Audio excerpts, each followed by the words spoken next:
All right, I think we're live. I think so anyway. Welcome to the stream. Welcome to the season finale of BOYTWatch. We've made through 22 episodes of BOYTWatch Live alone, which is like 50 some hours or more of the Boyt. But after today, we're taking just a brief end of the year hiatus on BOYTWatch Live, and then we'll come back for we'll do like our awards ceremony and whatnot. But next week, it's going to be Eric McHenry on Monday. On Tuesday, we're going to start Herb Abrams, UWF, which I think is going to be amazing. I don't know what we're going to do Wednesday. Thursday, we're going to continue on with Prime Time.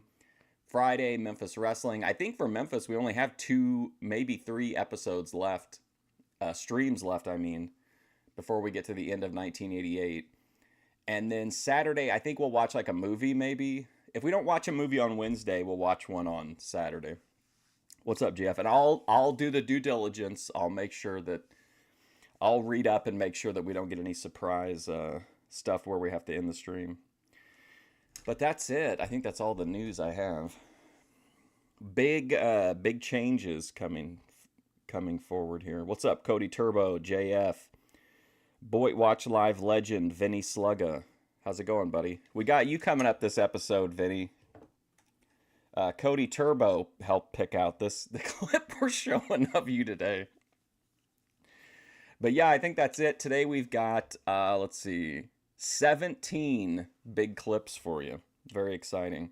These are honestly mostly people that we already know. It's the season finale. I didn't want to I didn't put Jimmy in because I feel like Jimmy's gonna be he's gonna be getting a promotion in the as things at Fusion Studios shift a little bit. But anyway, let's get into it. Season 1, episode 22. We're going to start off with Tony Yeoman, who's opened every BOYTWatch Live, every Boyt talent show, pretty much. 3 sloppy joes with Doritos and little apple pies. I'm making one hell of a drink with this lemonade. What's up with it, y'all? Watch the video to the end. Check out what I got today, man. I got 3 sloppy joes with tomatoes, onions, and pickles. Oh man, those fucking... Look at that pickle. I got a big old ass pickle. Good Lord, man. Shit. With 2. Even Kinetic Kel would be impressed by that pickle. What's up, Jerry? Shit, look at that, y'all. Look at that motherfucking shit, y'all. Oh, yeah, it got cheese on it too, shit. Oh yeah, and I got me a bag of flaming hot Doritos. Look at it looks like he put his groceries on the counter. He's got this gigantic, the largest jug of Country Time lemonade I've ever seen. 3 huge sloppy joes. This like Johnny Sins size pickle, an entire bag of chips, and an entire box of mini apple pies. And I got these little mini motherfucking apple pies. Well, I already ate one. I opened motherfuckers. These some good little motherfuckers, y'all. Oh, I have no idea, JF. She's just been posting, I think either Grid 1 or OPC Don got to her. She's been posting a bunch of like engagement bait shorts like all weekend and now in through the week. I don't know what's going on with her. Yeah, no wrong. I got my Minute Maid. Is this Minute? No, this Country Time. I got some Country Time lemonade. I'm gonna make me one hell of a drink tonight, y'all. Man, look here, boy. You know I'm gonna mix it with some fucking... I just want to say this, too. I don't have a lot to say. The stream last night with the Thorpes and the HFF was... I mean, it was really... As a fan of both, it was not a... Well, as a Clipper, and yeah, I mean, I'm pretty much a fan.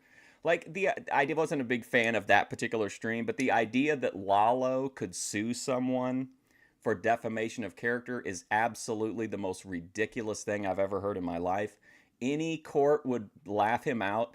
Seeing Grace leverage that to try to suspend the Jedi to drop everything they were talking about, it was pretty masterful from like a social perspective. But the idea that Lalo has a reputation, like a judge will take one look at what that guy's done online and be like, how can you damage a reputation of this guy?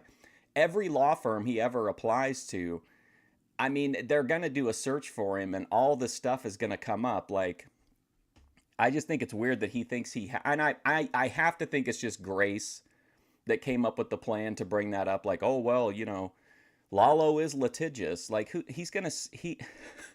Alcohol shit. It's just it's outlandish to me. It's like OPC suing for defamation. Not get with it.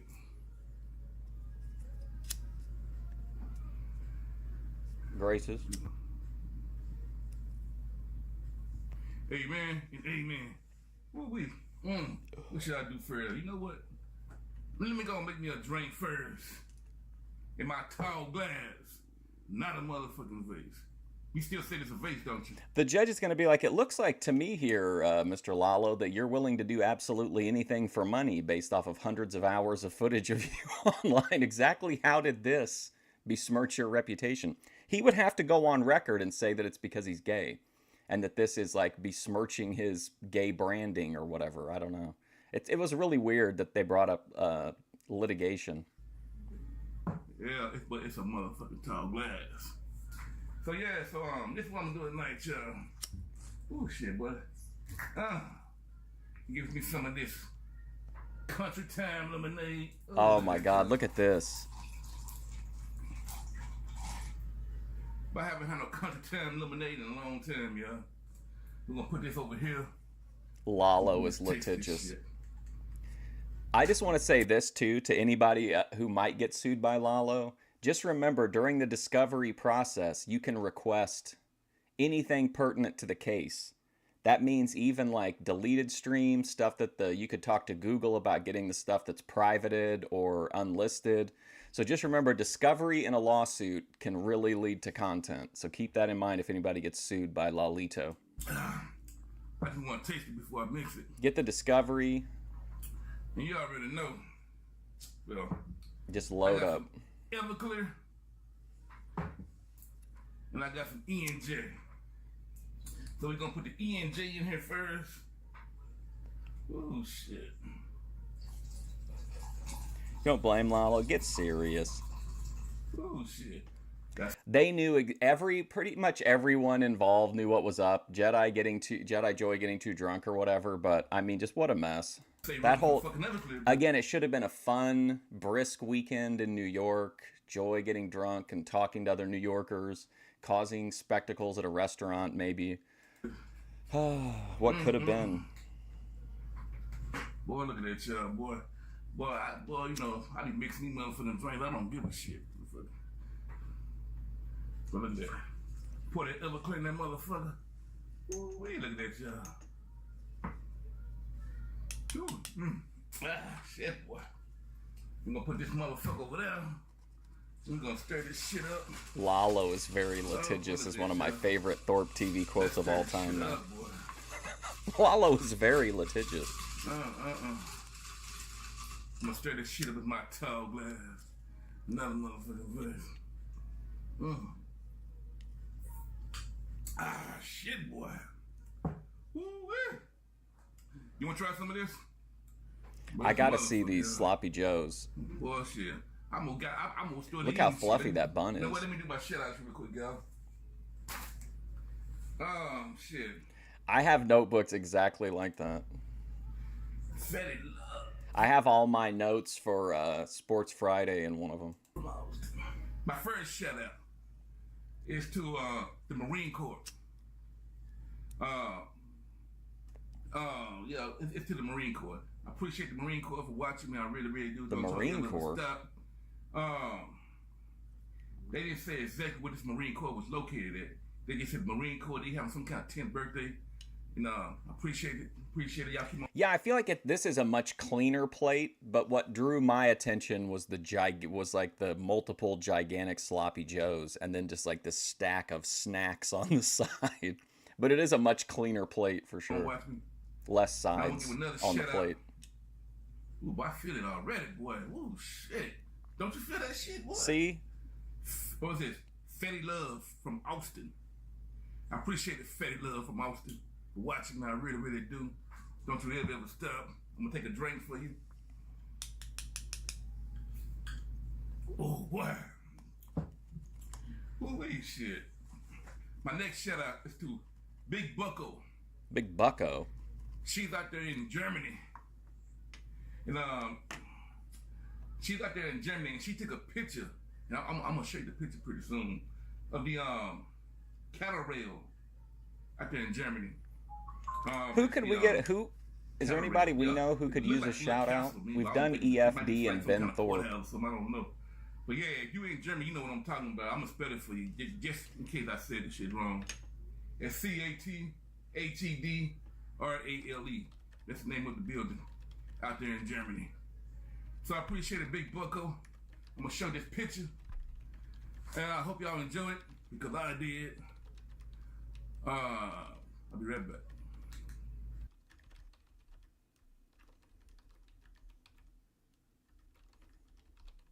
Alright, I'm back, yeah, shit. So I hope you enjoyed that picture because I know I did. And once again, Big Bucko, have a good time out there, and I wish you and everyone else who out there with you safe and come back home safe. Oh man, it's time. D-Dog. It's time to drink. Would he even see it? Like, would he even care? Anand had it right. That's what I was thinking. What's up, Bethwood? Hold on. Savvy guy would be good. Gotta see who's texting me first. D-Dog would probably read into it that Tony was like a CIA operative or something. That's let's see. You see that there? Oh yeah, all right. All right, y'all. Oh man, let me get this on, boy. Boy, look at this, boy. Look at this. It wasn't nothing from bill collectors. That's not the Here this is what I want to see. Bill collectors trying to get some money I owe them from like 5 motherfucking years ago. You see what it is? They got like a 2-year span, so they keep selling the bill to other bill collectors. They just keep selling that shit. So they just keep on coming with different bill collectors. But look at this motherfucker. Wow.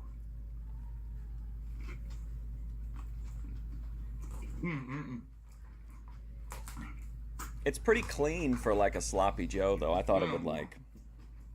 He did just mention the Marines. I don't know where this Marine Corps is. I ain't paying a motherfucker shit. I mean, maybe I will one day. Do you think someone asked him to shout out, like, hey, could you give a shout out to the Marine Corps, like, for Veterans Day? Would accuse him of breaking. Yeah, he doesn't like. Yeah, that's true. D-Dog is really racist. Except when it comes to his fake girlfriends. Well, I'm telling you, I ain't paying shit.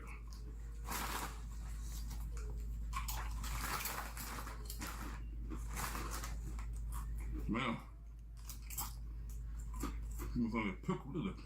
Good Lord. It's a kosher pickle. You know what a kosher pickle is?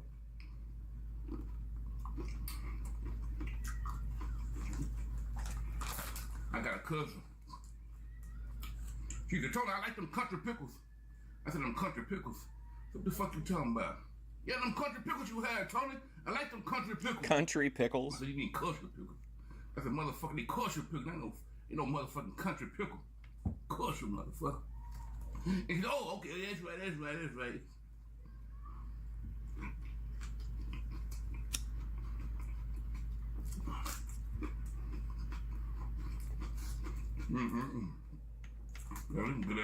Oh, for you coffee drinkers, did you see that Trump is abandoning a bunch of the tariffs, including coffee? I mean, I don't honestly think the prices are going to come down much, maybe like a little bit, but I don't think too much. But at least, hopefully, they won't like continue to go up consistently now. Coffee bros are feasting. So where it is? There was a couple other things too, pretty prominently on there. Oh, beef. I mean, I like this shit for some reason. So tomorrow we're gonna have Sloppy Joe nachos. Sloppy Joe nachos. We're gonna eat this Sloppy Joe meat up.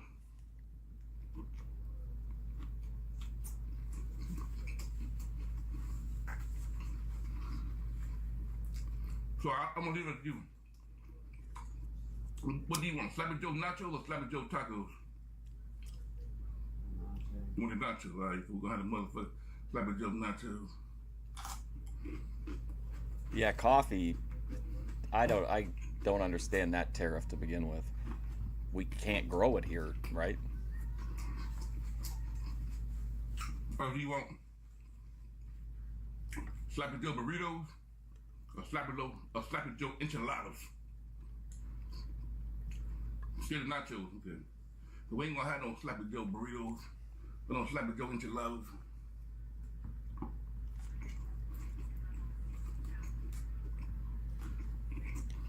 Let's see, it was coffee, beef. There was another real big one. Shit. Maybe it was just like they were like a general, like, vegetables and shit, maybe. Put the chicken up.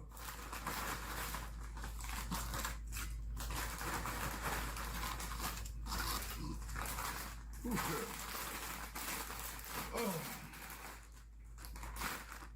Oh, shit. It's in the way, shit. Put them over here. I want y'all to see the food, y'all. Oh, shit. Now, look, this is what I'm talking. This right here is what I was looking See, for, this mess. Over here, boy. I don't want you to think I'm over here perpetrating. I'm really eating it. I don't want you to think I'm over here perpetrating. I'm really. I don't want you to think I'm what? Coffee beans are grown in Hawaii, California, and Puerto Rico. Is there like enough though, like to sustain, like even if people were like, you got to drink this specific kind of coffee, like do you think there's how much? What's like the output like? What does he say here, by the way? Can anybody tell? I don't want you to think I'm over here perpetrating. I don't want you to think I'm over here perpetrating. Pimp trading. I'm really eating it, boy.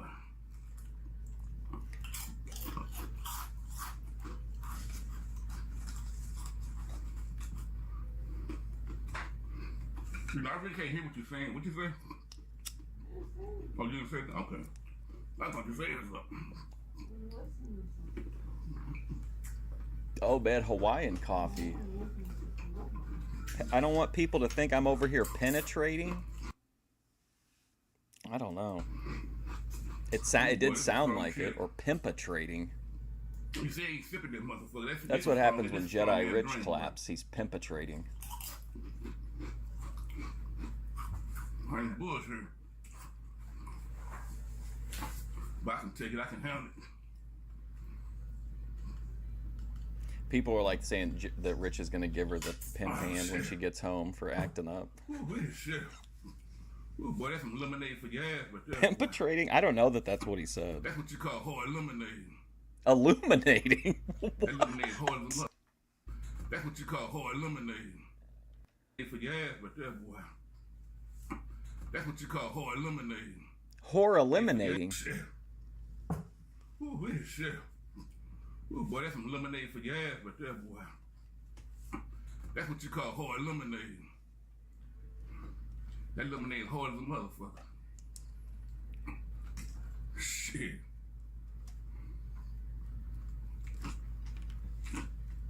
Hard lemonade. Hard lemonade, there you go, yep. I mean, I eat a lot, but typically not in like one meal. Well, I got 3 of these motherfuckers, boy. How many you had? You ate 2 of these motherfuckers. I usually have like 2 smaller meals and then like a main, like a main dinner or sometimes lunch. But I don't know what else I don't know what his other meals look like, but. I'm eating 3 of these motherfuckers. 99% of coffee is imported in? Holy shit. 99%? What about the Black Rifle Coffee Company? That's the one I always see ads on Boyd podcasts for.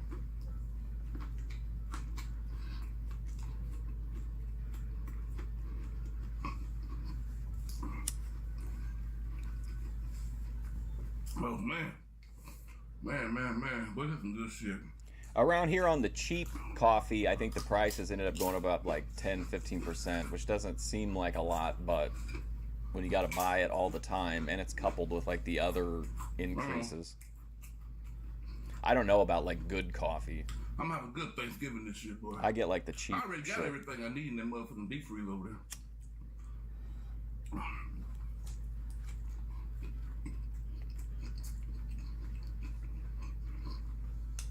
Cheap coffee, good creamer. Oh, boy.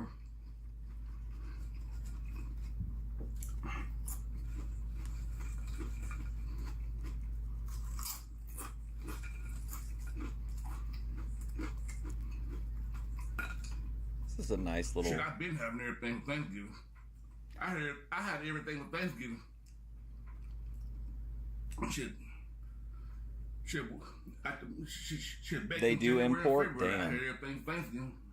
Bacon, baked in. Shit. You wouldn't... Well, I don't know. I thought they were like one of There's so those, much like... shit in that deep freezer.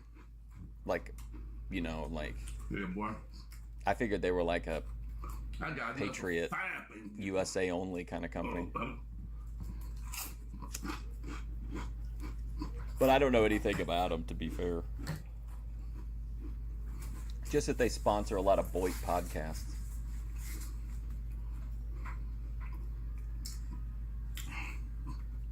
Shit, I don't even got to go buy them Thanksgiving shit. I really don't. I mean, there might be some shit I'd buy. I might buy. I don't think they know I need to buy it, really. Hey, here's something.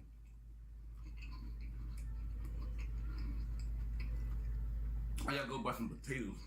Is he wearing, what is this? Is this a velvet to make potato salad. Tracksuit? I'm not sure yet. Velour tracksuit? You know what I'm saying? I like it. Oh, well, at least they roast them here.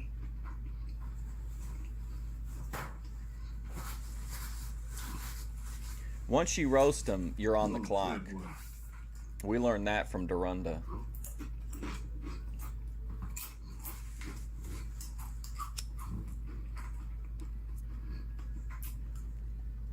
I'm gonna make a Thanksgiving dinner like they do in jail. Like they do in jail? I've never been in jail on Thanksgiving 1 year, boy. I've never been in jail on Thanksgiving. I remember that shit they gave us. And I'm gonna give a dedication to it this year. I'm gonna give a dedication to the time I was locked up on Thanksgiving. That was a long time ago, but shit. I never forgot what they served by here. Look at that, boy. Or is it once you grind them, you're on the clock? It was one or the other, or both.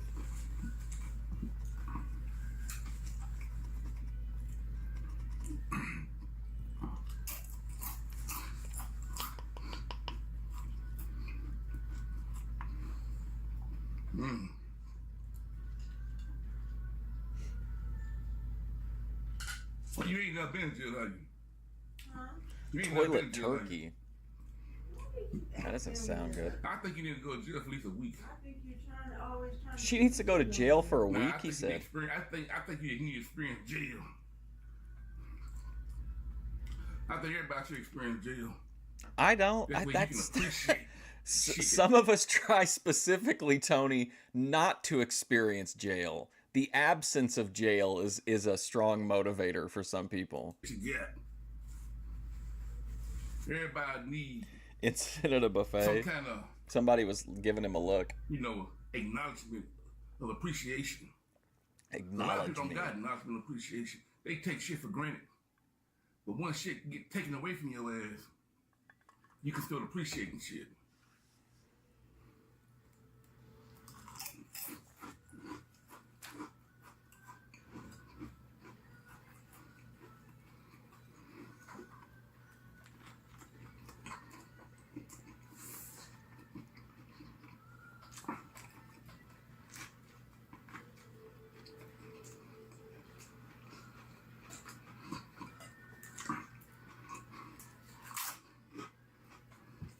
Ooh, boy. Other people were unable to get food.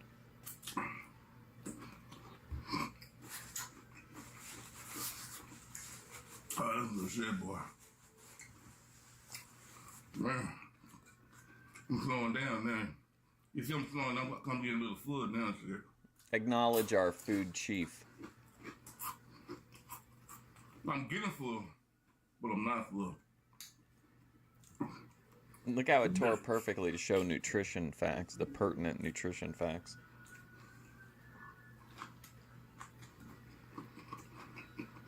I'm constantly amazed by Tony. Like, every day, man, he eats one of these plates of food. Man. Give me some more of this.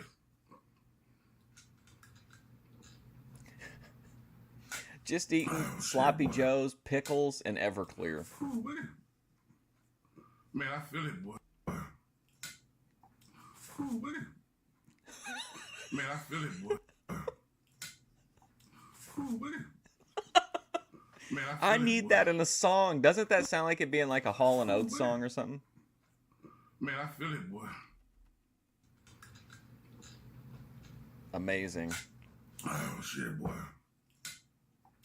Ooh, man, I feel it, boy. Ooh, shit, I'm sweating. I'm sweating. This shit make you sweat, boy. I'm gonna try to do the apple pie. Oh my gosh. I'm dropping motherfuckers. A little bit of ass pie. Y'all do a little bit of ass Yeah. pie. You want a pie? Well, and he ate half a bag of Doritos. Throw that shit. And now he's going to have some Nah, apple I pies. get to you later. I ain't gonna throw the motherfucking pie at you. Oh, shit. Tony going to get back. Oh, look at that. It looks like a ravioli. Are those in... I don't know. I've never had a thing like that. It wouldn't be too much different from a Pop-Tart, right? I should just man up and try a mini pie. I'm not going to do it because I might leave them motherfuckers too damn long. You know, shit. I don't like them motherfuckers too hot. I ain't gonna, if they get too, I ain't gonna eat them motherfuckers. They probably have They like get all other... frozen, so They got to have don't other like them. kinds, too. Spends 2 to 4 hours a day on the toilet. Like, I'm sure he's talked about it sometime, but like, I'm really curious about what his other meals are like.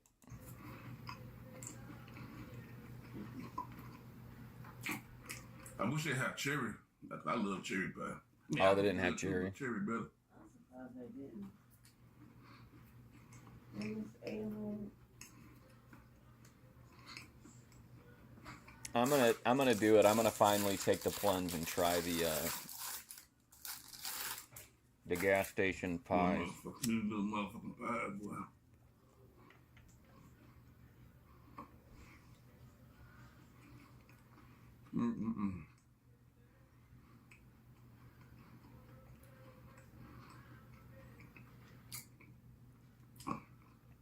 The gas station people at the one that I go to all the time, they're starting to let me influence the purchasing again. They got in that's the reason those chocolate cakes, Nemo's chocolate cakes come in. Normally they don't get chocolate. Then I got them to order all the flavors I needed of Airheads and Kool-Aid soda.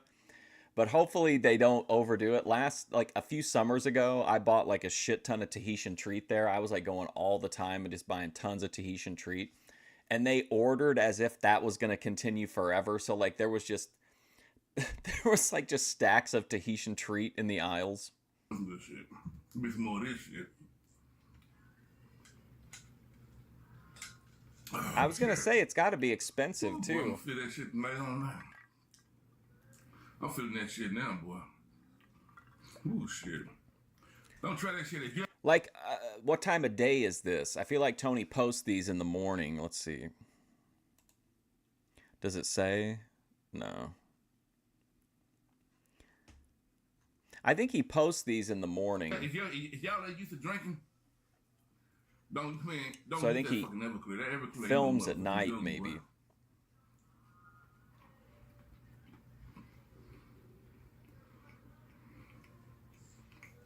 Wow. I ain't bullshit. Tony is the biggest time commitment of BOYTWatch Live, but I feel like it's always worth it. Like it's a really chill way to get into the show.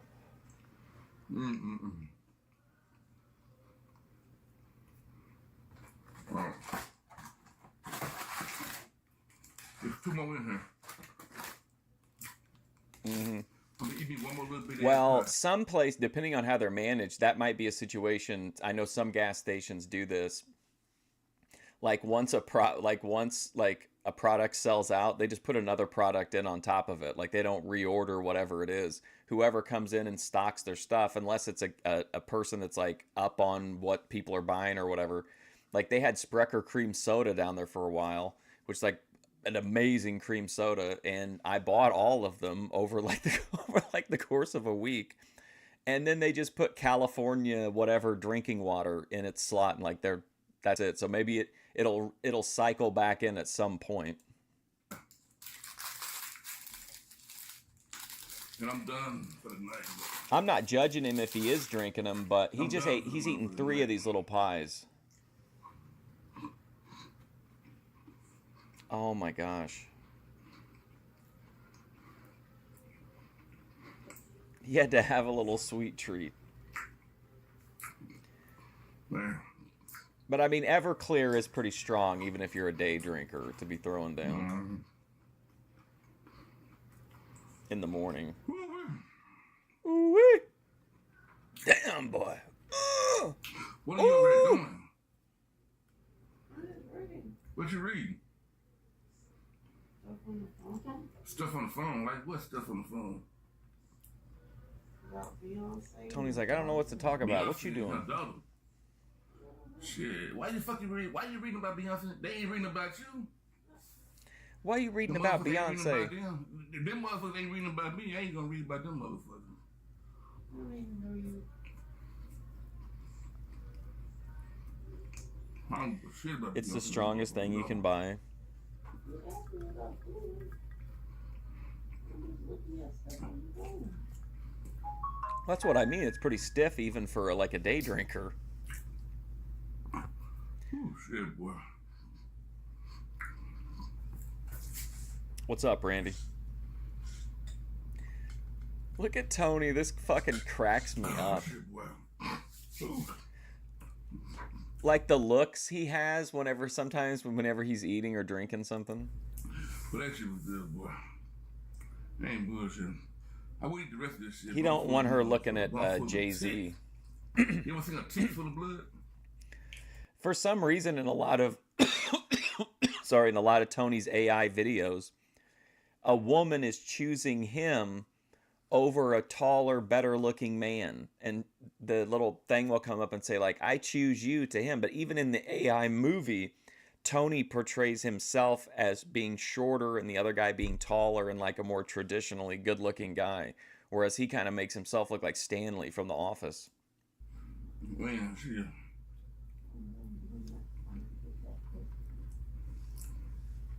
We could put them ticks out them dogs and take a cigarette like a brandy ass back in the days.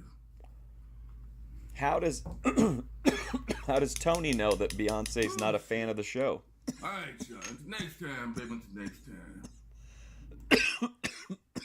Sorry, next is Eric McHenry. I gotta go get a drink. Subscribe, baby. Subscribe. Damn, boy. Like, share, and comment. And all that bullshit. You know, baby. What is being always carrots? Well, Hello, I will be uploading a vlog every single day for the next 52 plus years consecutively without missing a single day of daily vlogging, which I'm currently on that path. Now, there are going to be some days, excuse me, that I don't find a topic to discuss. And there are going to be other days where I find that I could talk about like 50 billion jillion things to talk about in a vlog. And those days are far and few between because Yeah, he made like a Fallout Nuka version of Lemon Thunder. getting close to 3,500 videos on this channel. And some of them can be repetitive and some of them can be brand new topics that I discuss.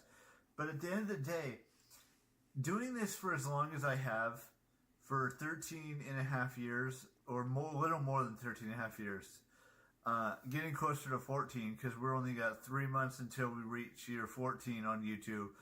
There's going to be times where I may repeat myself, whether it be talking about sports, whether it be talking about movies, books, TV shows, video games. All of those are going to be considered repetitive because I talk about them so much. And same thing with trips, whether that be the trip to Florida, whether that be the trip to VidCon at some point in the next 2 years or 3 years, whatever it may be.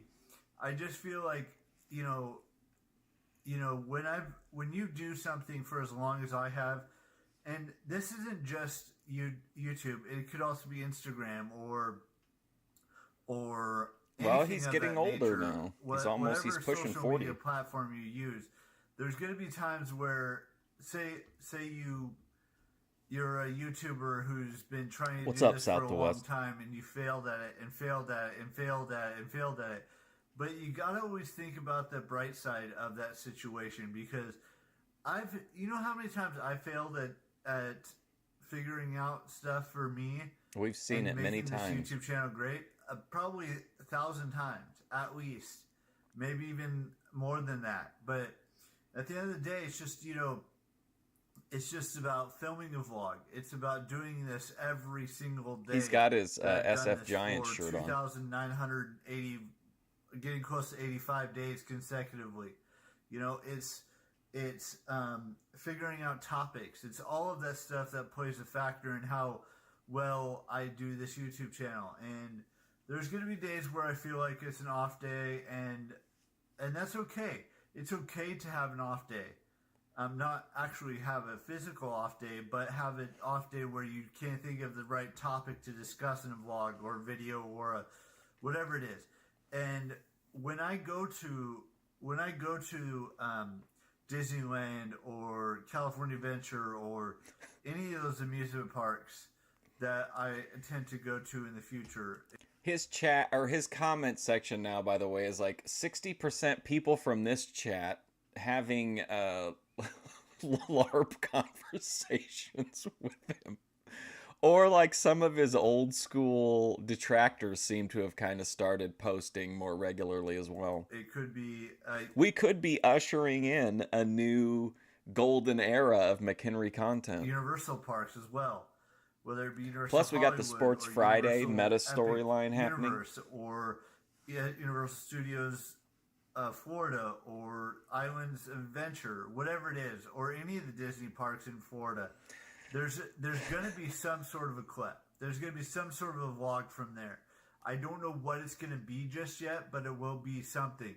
It could be the hardest showing you working guys man my on food YouTube. on an Instagram post. It could be showing you waiting in line for a ride that I've never been on before. All of this stuff plays a factor in how I am going to make the best of that trip. And the next time I go to VidCon, whenever that may be, whether that be next year, whether that be the year after, I will be getting the industry pass. It may be a little expensive, but I'm going to do my best to make sure I get the industry pass, because that's the only pass I haven't gotten yet. With that being said, I will see you all tomorrow with a brand new vlog, and there will be a new vlog every day for the next 52 plus years, and bye-bye. All right, time for Jedi Rich. This is a deep cut.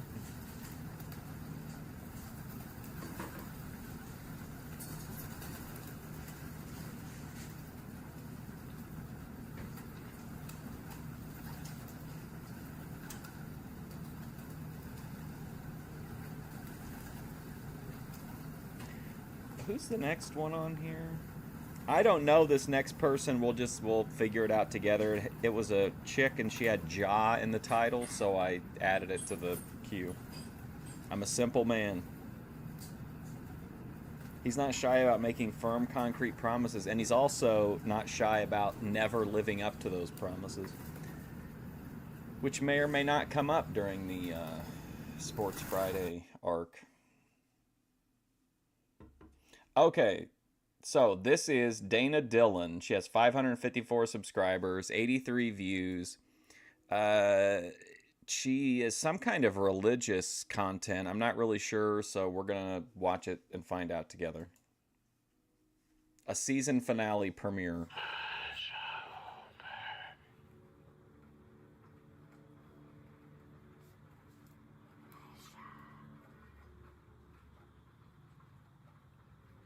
Excuse me? My God, we're watching literal blood rituals. What's happening on Boyd Watch Live?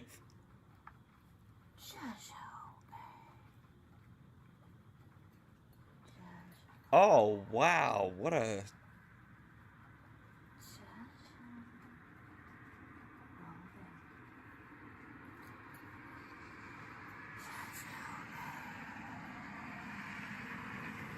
Is that plane taking off on the video? Is that in real life?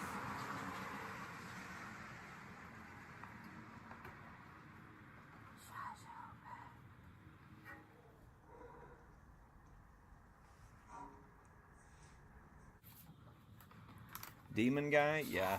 We'll need to watch something that'll bring him out, but he will. Who's Taylor? Is this Taylor? Oh, Taylor Swift.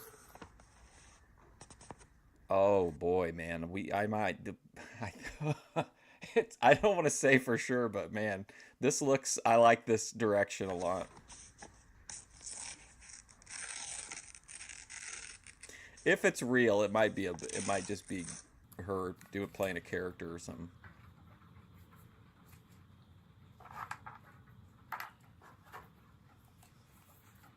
Well, she really dislikes Taylor Swift. Eric McHenry would not approve.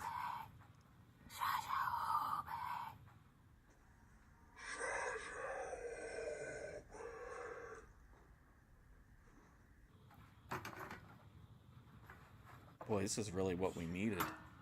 We're missing that spiritual element.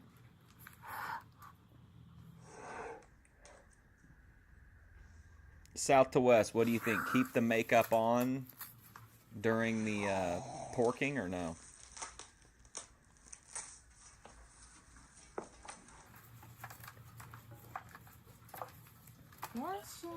She's making homemade Pepsi.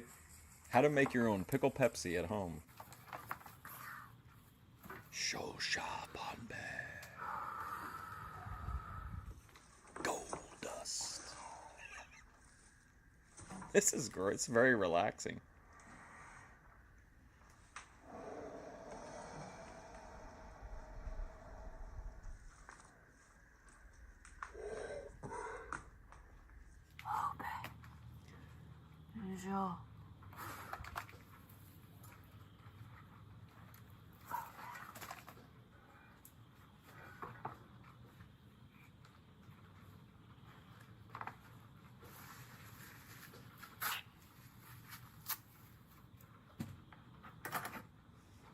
Trad shaman wife. There you go.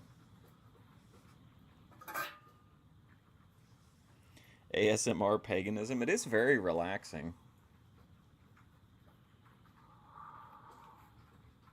Dana Dillon.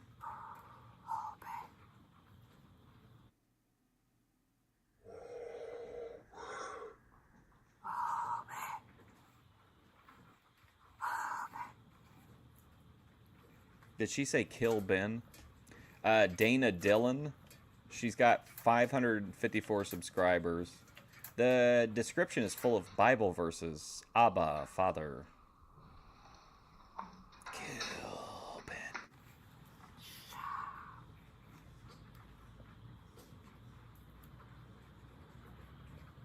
Wow, I didn't even know that I needed this, but I did.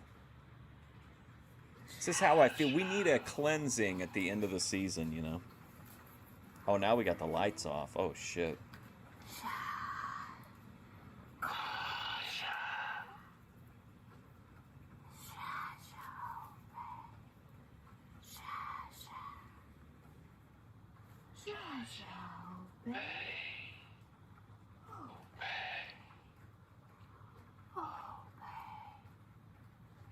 Wow.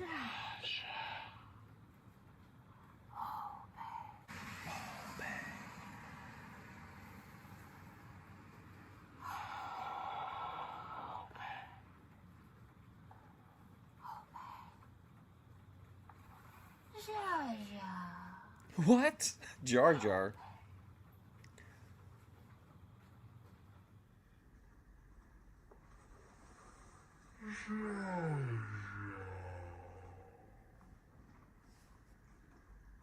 ABBA the band? I doubt it. I don't think they were Probably not biblically canon.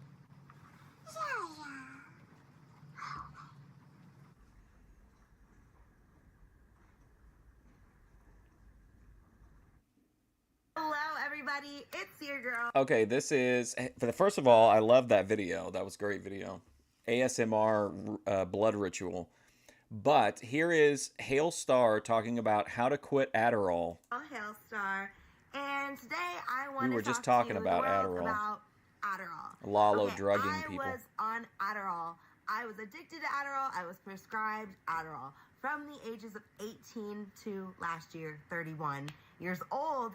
And I'm here to tell you, if you are like me and you think there is like no way you can get off Adderall, I'm just here to share my story that you can get off Adderall. You can live a normal life. There is life after Adderall. Doubt it, buddy. So here's my story. So I'm 32. Hello, my name's Hailstar. Subscribe if you haven't. But for a long time, you know, I was like always really good at school. Like I never thought I even had, I'm just very hyper, like in real life. I'm just a very bubbly, very outgoing, very energetic person. And anyway, never really saw that as an issue. But I got into college and I started stripping. I had a baby.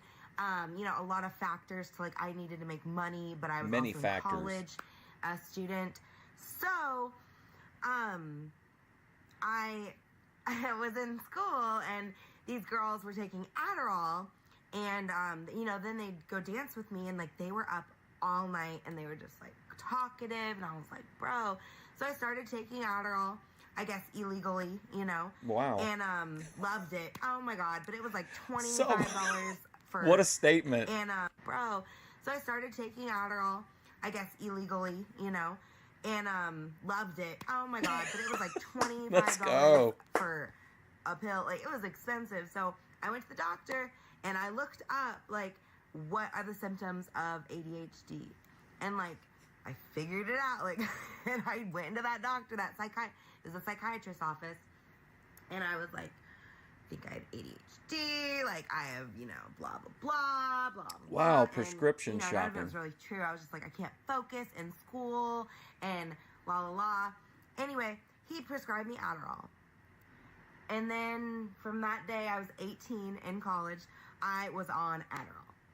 Every day. Every single day. I was on Adderall. I thought if I didn't take Adderall, I like couldn't function. I thought, you know, and so it just became routine. So, you know, I was taking like a pill, a 20 milligram a day, you know, and then I started, like, I dropped a lot of weight at first. I was looking good. And then all of a sudden, it wasn't enough. I started getting more tired. And like the Always chasing that uppity first energy, hit. all that shit was kind of going away. And then it was like my normal, this is me, you know, without Adderall right now. But like, but like that was going away. So I was just like being all sluggish and I was tired and I needed that. Oh, let me set up the next few videos in case I get zoned into the yap here. I did think we needed at least one representation of Tony Chase on BOYTWatch Live. So we're going to watch his earliest available video. It's really short. Then we're going to listen to BStevie talk about malls. And then we've got a performance from Luna Star. Pill, so then I'd be like, well, let me take another one. And then I had to go to the doctor and be like, I need more. Like, I need a bigger, you know, up my dosage. And so then they would up my dosage. So then all of a sudden I'm on 40 milligrams a day. And, you know, I'm chilling like it's fine. And then all of a sudden I need more. You know, that's starting to wear off a little bit too quick. And it's, so finally I'm on the highest of doses, 60 milligrams. Who, for like Dana years. whatever? For like years. I'm not sure if it'd be a good idea to communicate with I got an her. Apple Watch, and it said my heart was racing. You'd end It up said my torn heart up was in a going, like, jar 170 somewhere. beats per minute, like on Adderall, and like that was my resting heart rate. Like what the fuck? Anyway, so I didn't think there was any way I could quit though. Did I want to quit? Yeah, I remember like looking myself up on some YouTube. Like, does anybody that like quit Adderall? Like, how did you quit Adderall? And like, this is what I can tell you. One day, to get to the advice, these people that are craving Adderall and trying to figure out how to get off of it are having to sit through her talking about how wonderful it was and how she was enjoying frequent like increases in dosage and how she loved it. I wasn't cool. Like, I just kind of went off the deep end in life. And I don't know if it's the Adderall. I don't know what was to blame. But I went through, like, I don't know. Anyway, a crisis. And during that time, I quit my Adderall. Like, I just quit my Adderall. I was, like, freaking out. And then all of a sudden, like, I couldn't get back on Adderall because, like, my psychiatrist saw that it was, like, a problem. Like, yeah. And, like, then I was just free. So, yeah, my psychiatrist tried to lower my dose. That's what it was, from 60 to 40. And I freaked out. I was like, I can't focus. I was, like, freaking out. And he's like, you know what? We're going to just take you off of it. Like, you don't get any more Adderall. And I was freaking out. But you know what? After, like, a day or 2 days, 3 days of just, like, there's other things to think about. Like, there's a bigger picture. Like, I cannot lose my mind. Like, I have to get up. Like, you just keep having to tell yourself, like, you have to get up. You have to be okay.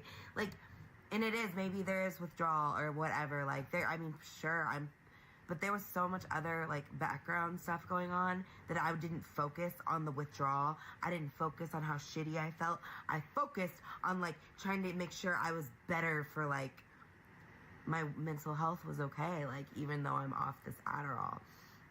And sure enough. And then, you know, after a couple of months of me not being on Adderall, I was, like, this, like, again, honestly, like, pretty just uppity. But I still uppity. to this day, I'm like, man, I should get on some Adderall. Hell like, yeah. Oh, like, no. Then that's the little devil side. And then there's the angel that's like, no. Like, stay away. And honestly, no, you just got it. It's just an addiction. Like, okay. What about a compromise? What about just taking a low dosage and, like, staying with it, and then if you start to need more, then you, like, talk to your doctor about how to handle that without increasing in dosage, maybe? No, because it does wear off, and then you need more. Can you take a tolerance break from then your heart's Adderall? racing on your chest, and, like, that's a heart attack waiting to happen. There has So, to be a at the happy end of the medium day, between not being it's on it better at for all and you abusing to it, just though. quit, like cold turkey. I know it's scary. I know it's scary. But you're not alone in that fear. We are all just as scared for change, like to change anything, especially something you've known for so long that seems to help you and is prescribed to you. It cannot help you all of a sudden, like, trust me, especially if you're not taking it for the right reasons. So I just want to be living proof to anybody and everybody who's out there maybe struggling in addiction like Adderall, anything. I'm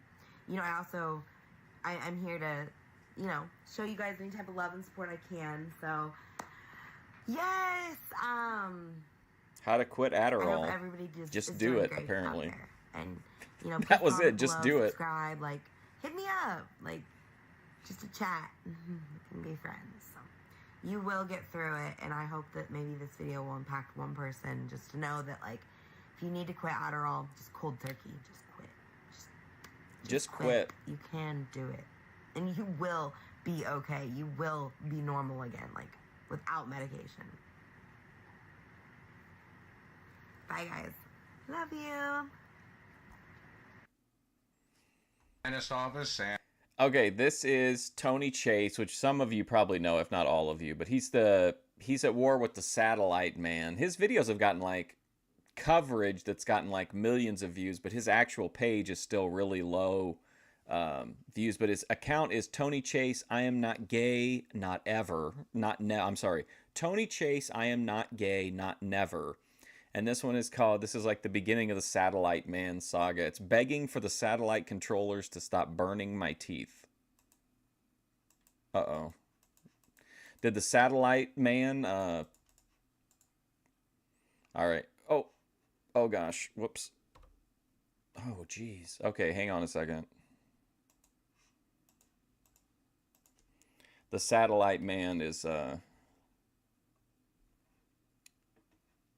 interfering with our signal.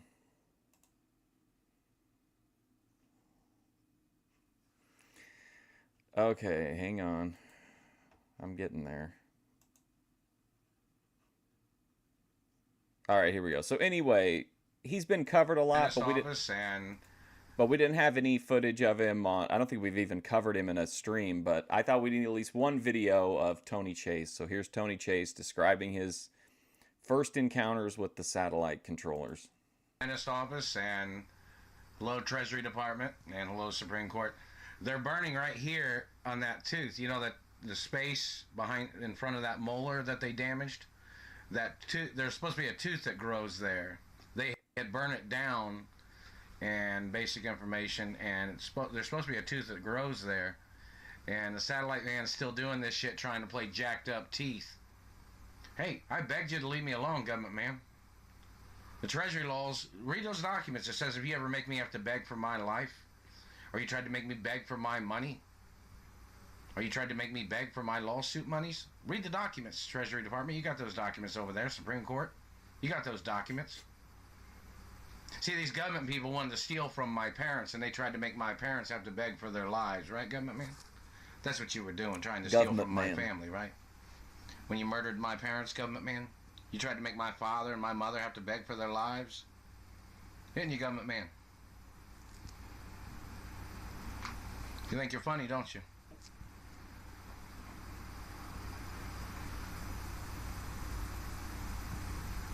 Hello, Supreme Court.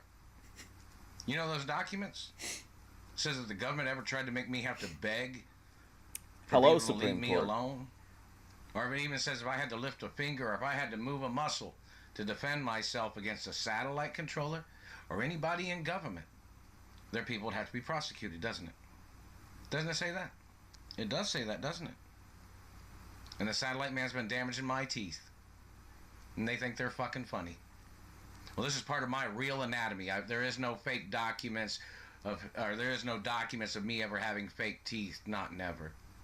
So that satellite man trying to mutilate my teeth, trying to play their games, trying to discredit my beauty by trying to call my teeth fake. Are these people damaging things? It's attempt to murder every day. Oh, really? I would totally do a Tony Chase stream. I just figured most of you guys had already kind of heard everything. Anybody in the media disagreeing with it, they have to go to court. Anybody in government disagreeing with it, they have to go to court. More protocols in the media forever.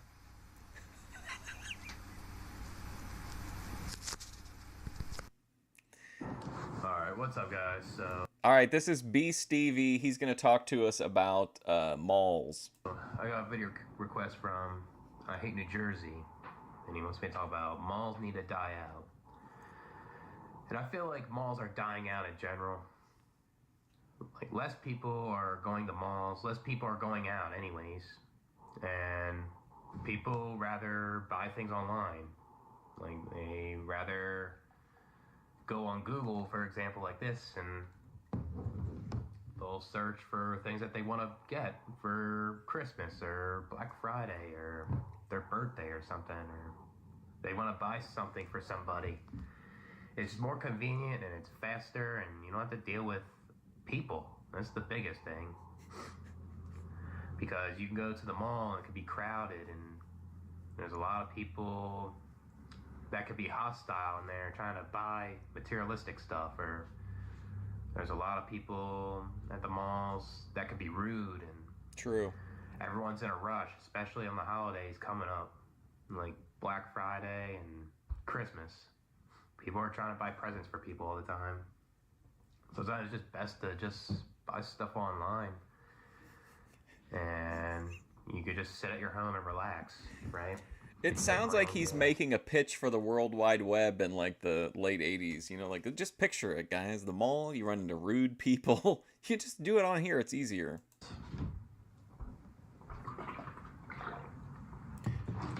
I feel like there's gonna be malls for a while still.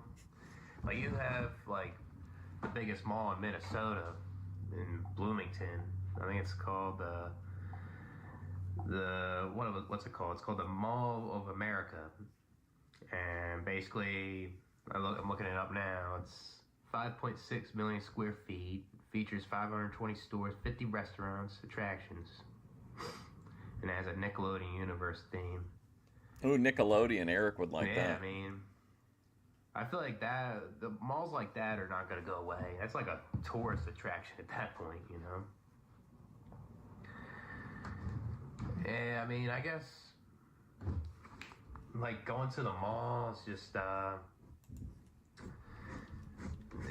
it just, like, is overwhelming, just to buy things, just to hurry up and get something, you know?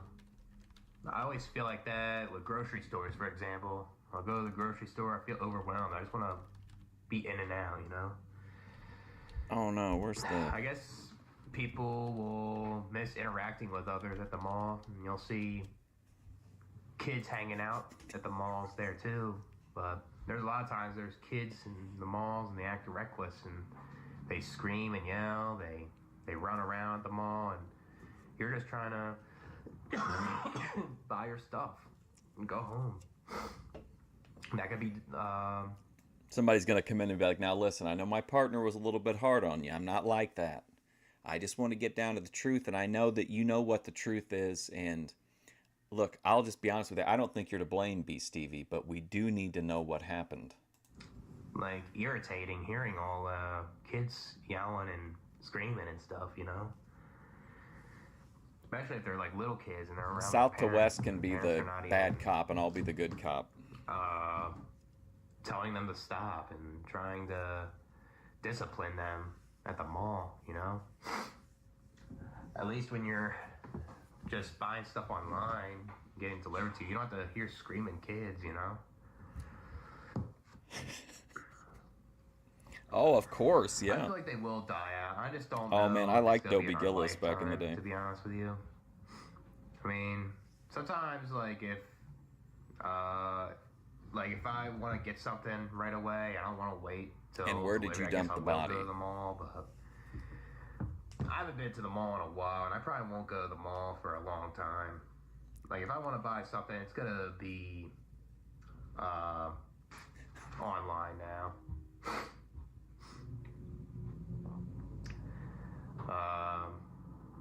I guess, like, if malls die out, people are going to lose jobs. AI is going to take over, maybe, if they're going to still keep the malls around. Or robots or whatever. If you've never seen BStevie do a... I think this is at a shelter or like something like that, South to West.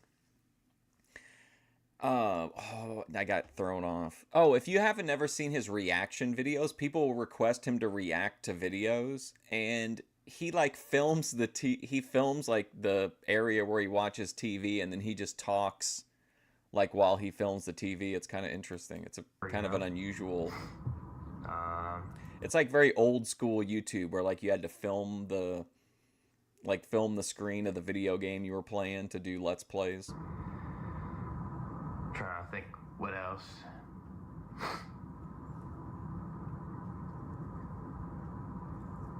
I mean, I guess malls have other things besides buying things. Like, you can go to the mall and go to the movies. I know when I went to this one mall... That's still buying something, they would have a BStevie. movie theater there, and it was kind of convenient if you wanted to go to the movies.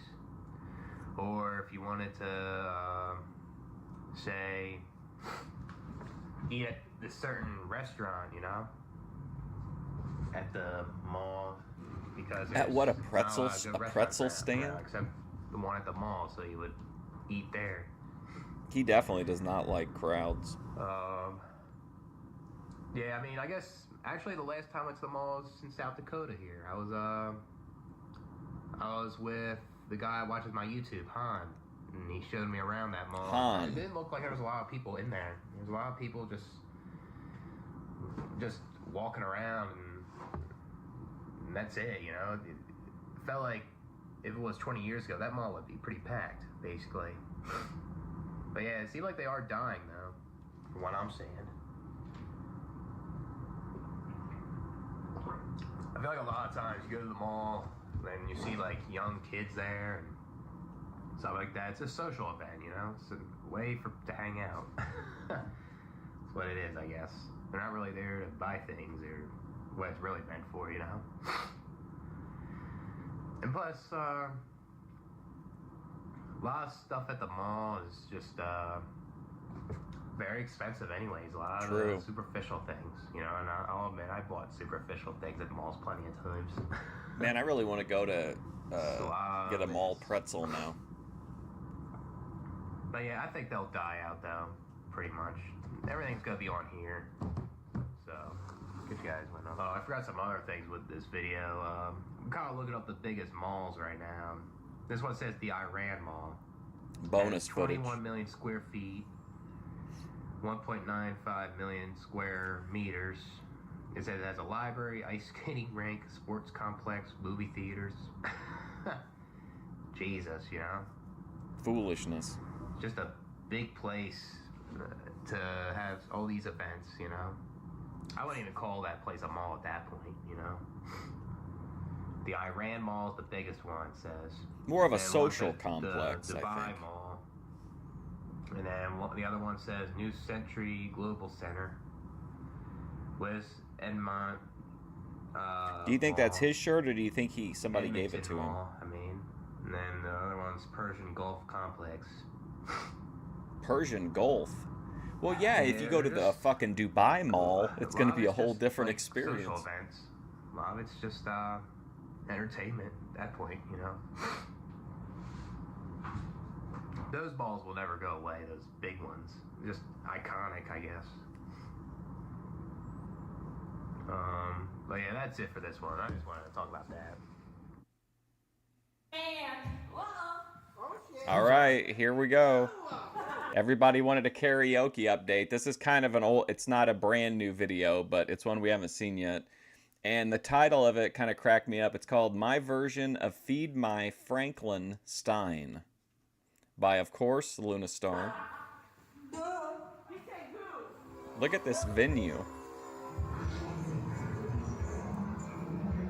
Yes, I know you're hungry. And here comes dinner. I don't think he gets it doesn't seem like he gets very much kindness.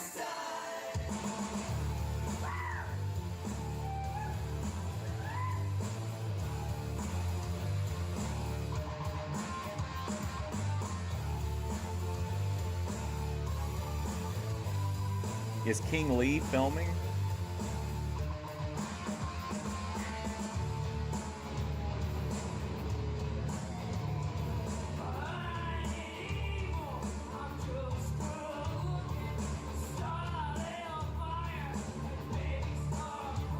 Look at that guy, he's leaving. Oh no, he's setting something up. Has he got a gun?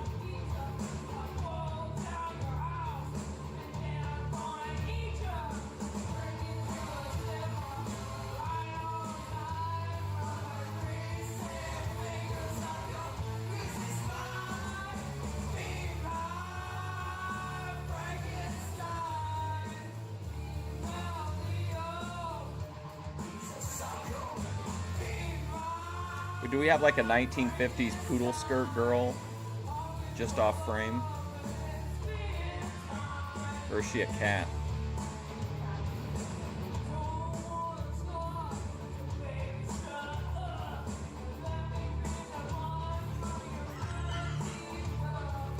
Dude, Luna is just fearless, man. Most people could not do this.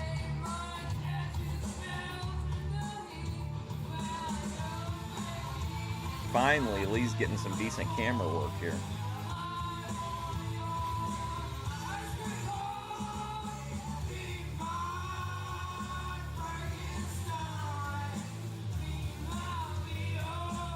Oh, look at this. Oh, I remember that. We've seen that person before. That's part of the crew.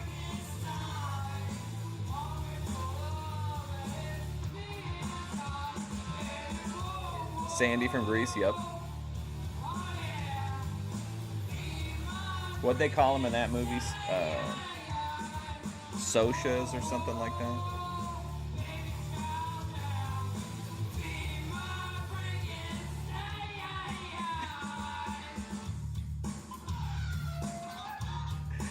Oh, also, let me introduce the next couple videos. The next one, I did have to have Luke West on the finale. We've talked many times about his Doomer trailer tour. You never know, he might take the videos down again, so let's immortalize the Doomer trailer tour. Then we've got Bethadone in a beautiful video with like a beautiful red hue to it. And then we have our Southern racist Vinnie Sluga foot fetish model block coming up.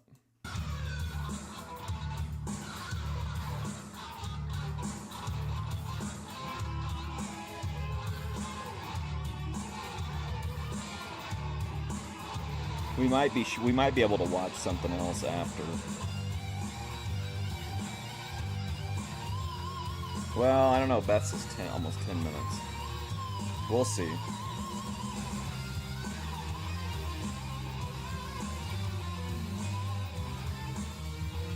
Pinky Tuscadero.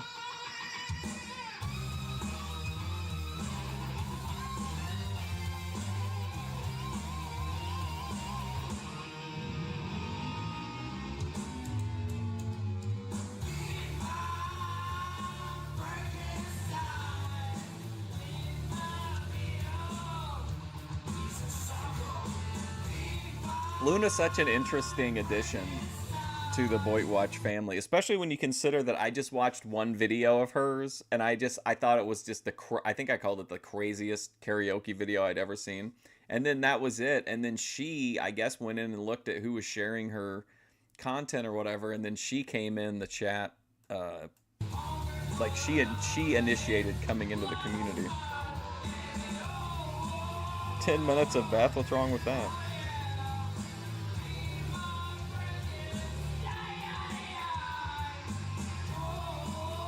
Yeah, 10-minute instrumental interlude.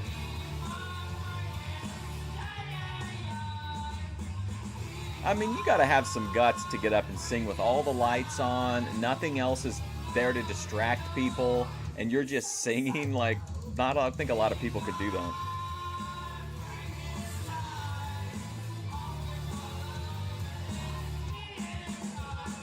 Hungry for love and it's feeding time. Watch out, King Lee.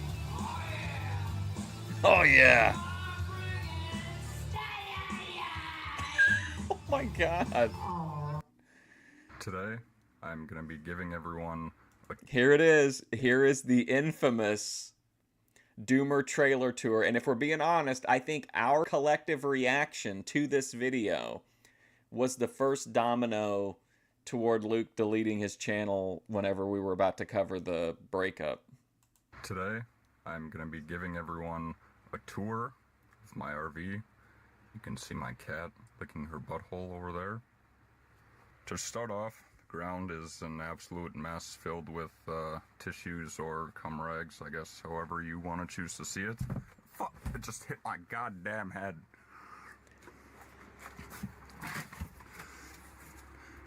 As we continue on here, you'll see that I have placed, not fallen, ladder on the ground so I can do my footwork for boxing. You know, those things that you go on the ground. That is what that is for. Just pull this shit out of the way here. This is where I usually sleep because I'm too lazy to go up there. It's kind of just a lot of work. And so I kind of just lay here. My feet hang like 2 feet off the edge of it. So I kind of just put them on that case of water right there. That's kind of why I haven't put it in the fridge yet. This is not as bad as you expected. I got a cat carrying case here that I found at a garage wow, sale. Man, I wish I knew like what you were $2. expecting. I think that's pretty cool. I can go travel with my kitty now. Hi. Yeah, I'm talking about you. I got SpongeBob that's usually playing on in the background. I have some cups that I had actually left here, and there were a shit ton of ants in them, and so I just sprayed the fuck out of them. Oh and my god. Sitting there dead, and I keep them there as a reminder to any ants that come in here to go the fuck away. Oh my lord. Fridge, which does not work, has some peach moonshine, some peach grape moonshine. jelly, and some ketchup. That moonshine is probably bad. Those peaches, I don't even want to fucking smell them, to be honest with you. Luke knows the depressed content gets views. He's not gonna clean up anyway, regardless, but certainly not for the camera. He knows this will get more, like, traction. Up here, behind my cat tower, we have my alcohol bottle collection. And there's probably a few scattered on the ground as well. I got my couple Lego sets that I still have yet to put together. Remember? How long have we been waiting to put those Lego sets together? See, we need to finish the story. Luke needs to finish putting the videos back up and let us finish the story. Moments like this just remind me what we're missing out on. I loved the unfinished Lego story. Just a bunch of random crap. I actually have a vacuum in there. I got a handheld vacuum off Amazon. I want to try the root beer moonshine. It doesn't work the best, but it works for what it is, I suppose. And then I got my little cologne / fire extinguisher that I don't know how to use / shout out Francis Courageon section with Q-tips that are empty and hydrogen peroxide. But actually, I do have more Q-tips right here. Right here. I did buy this in the dollar store. This was only $1. Wow. So this is pretty cool. That is a good value. You throw it back on the floor. I still have yet to clean the mold off the ceiling, which is probably slowly killing me, but that's alright, because everyone's gonna die anyways. This over here is basically a mess, and I actually kind of want some of this coffee. This is new coffee. Basically, just stuff that I use all the time, and I can't be bothered to get up and grab it because it's a lot of work. I actually have yet to take my vitamins today, so I'm going to do that. Luke's using Sensitize. We got a nice hole in the wall from when I got depressed and I got pissed off, and I punched a hole in the wall because I'm a Kyle. And we have bathroom, which I can't fully open the door, but I don't really use it. It kind of looks like something's going to crawl out and fucking kill me in here. But, yeah, doesn't work. And I suppose the last section is right up front. I forgot he's got a, does he got a litter box in there and everything? Cleanest part of the entire area.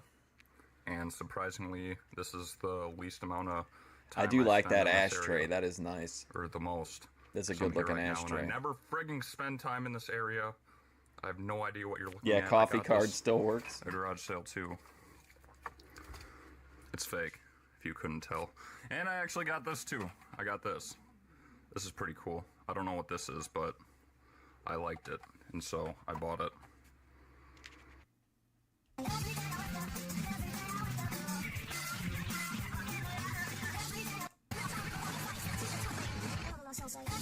This is, of course, the lovely Bethadone Clinic, and you asked why I put Bethadone in the thing so much. I just feel like I rotate between the same people, and it never really hurts to have, like, a pretty girl in the thumbnail, let's be real. Hello everybody, and welcome to Bedtime Breakdown. Haven't done that in a while, and a couple of you have missed it, you said. So here it is. No, but, I have a doctor's appointment in the morning, and I'm really not looking forward to it, because, like, I know some of it comes down to me, or all of it comes down to me, but it's not... Me and Luke have similar decor. Like, choices being made, if that makes sense. My point is for, like... He'll have a triumphant comeback. He's been telling me to gain weight. I hope so. And I've been trying, and I have a couple times. Well, I don't know about I hope so, but, I mean, I'd be happy for him. I don't think I have. I'm all out of hope. And I feel like he's no gonna offense be to on Luke. about it, and I just don't feel like being criticized, or like, I don't know. Like, I'm aware that I need to gain weight, and I just don't want him to be a dick to me about it. And the last thing I want... Well, actually, honestly, I don't care if he fucking did this, but, I used to sometimes worry that he'd take away my Ritalin, but it's like an 18 milligram Concerta, so it's barely anything anyway. Like, who would care? But I don't know. It sucks because, like, on one hand, I'm like super trying, and then on the other hand, if you miss her, she's over on Twitch. But every time I go in and look, it's her and like a group of people from YouTube watching her old Art Freak movies, and that was pretty much it. I dropped her a sub though over there. Like, Noisy mic sound, yes. it's hard to try for like a good set of days in a row, like with eating, you know, like, because one, it becomes overwhelming on my body, and two, once I start eating, especially if I'm eating things I like and I have a lot of things I like around, I do not stop. It's ridiculous. I would say like, over half, if not 3/4 of the BOYTWatch thumbnails are either Bethadone or Vinnie Sluga. Bought 3 boxes of cereal, bought a bunch of chocolate bars.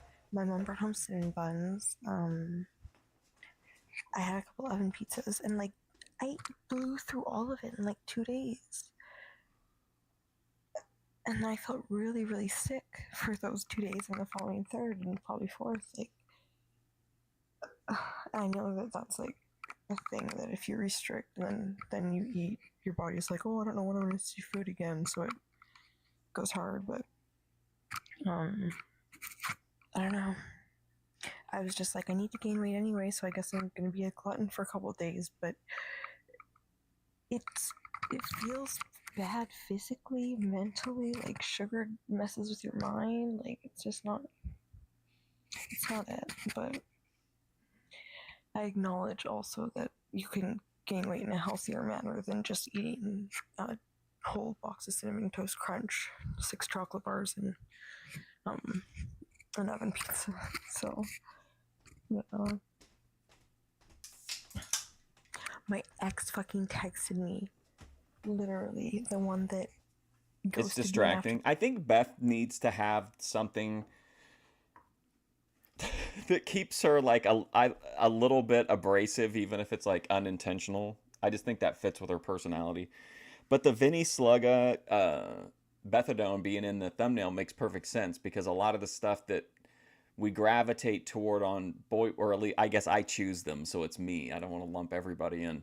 Would be like histrionic, unhinged females, and then non-tent males. I think is kind of a rescheduling twice.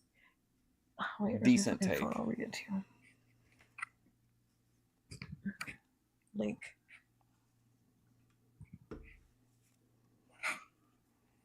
if stupid was painful, he would be in agony. He would be in agony. Here we go. He says, "Hey, smiley face. I'm sorry for flaking. I've just been so exhausted and busy. I miss you, sad face." And I just said, "Miss you too." Nothing. And he said, "I miss cuddling and holding you." Oh boy. Like, fair, but like, ew, saying it right now when I'm annoyed. And then he said, "Let's get together soon. I got a new whip now and can scoop you up." I got a new whip. And I said, "Let's," like just the word LETS, because I'm like so over this. And he's like, "Okay." And I was like, "A little busy this weekend till Sunday." And then motherfucker doesn't even reply. It's like he just, I don't know, it's like he wants,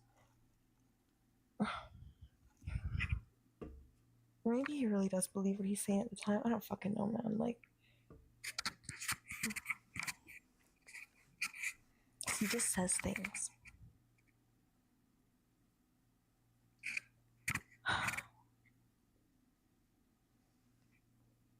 But like, even with all the bullshit with him, I still would love to see him, to be honest. Even Poor though Bethadone. I'm probably gonna avoid it just because it seems like all things are pointing to don't. Like, you know, signs and shit. Like him rescheduling twice, ghosting me, sending me annoying texts. And then, like, he just got a car, he says. He said he had a car this whole time. One of his reasons for rescheduling was that he was working on his car. I just realized. Well, maybe he said he got like a new whip. Man. Red Room Memories. What's up, Dave? What is it about men? They're stupid.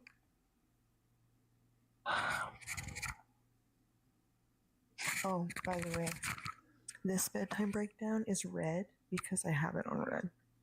Hope nobody minds that. I'll show you how the other colors work. Why not?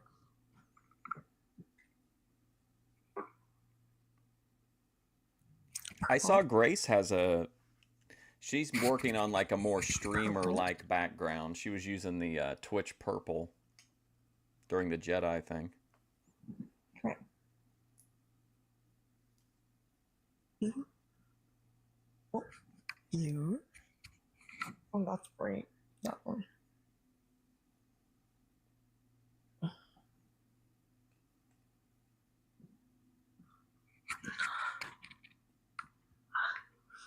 Right in the eyes. There we go. Green. Purple Room Memories. Green Memories. Cool. Now let's mix green and red.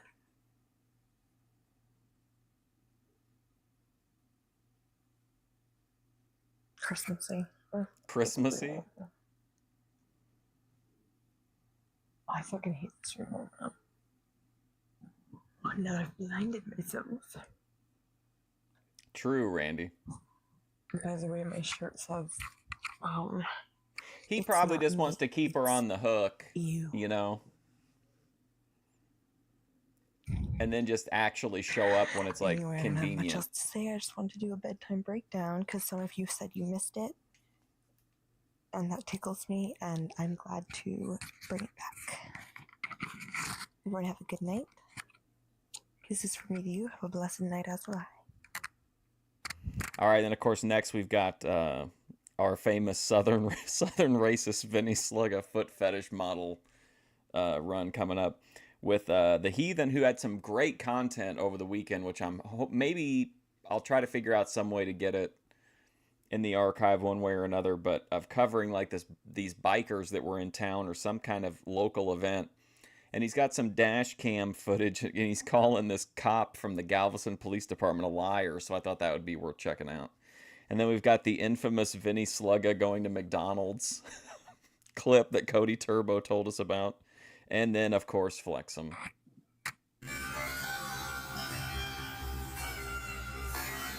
Oh my god. All right, this is the Heathen.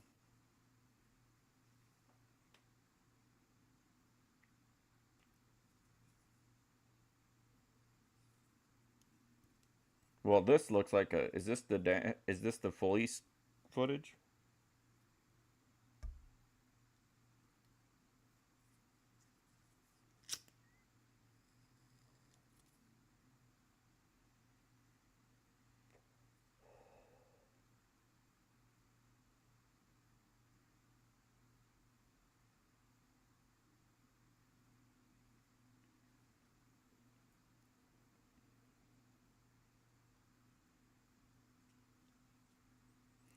Oh. Did we watch this? I think this is the one we actually watched ourselves, remember? Where he was mad about, or I watched it. I can't remember. We watched one of these, but he was really irate about the people, these cops, and he was yelling at them out the fucking window, calling them every name in the book.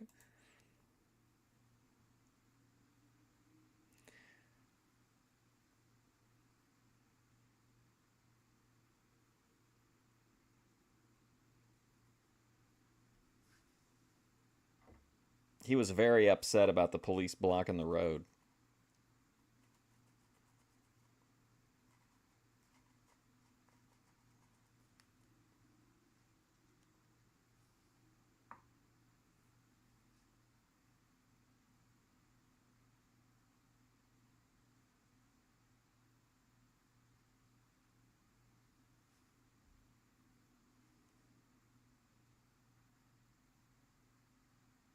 Almost a bad situation.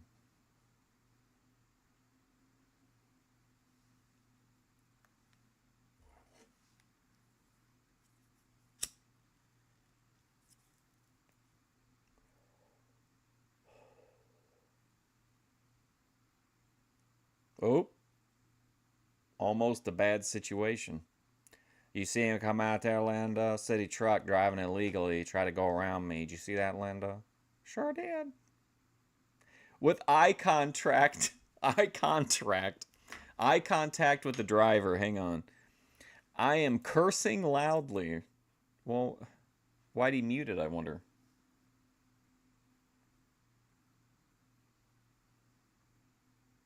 Although, again, I think this is the one that we watched. The true truck friends that they were conversating with.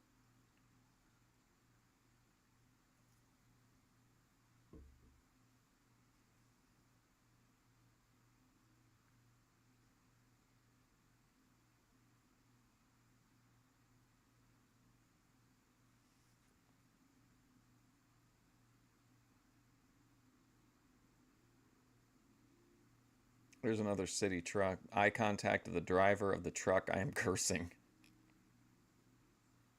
Why do you have to bring up that he made eye contact with the guy?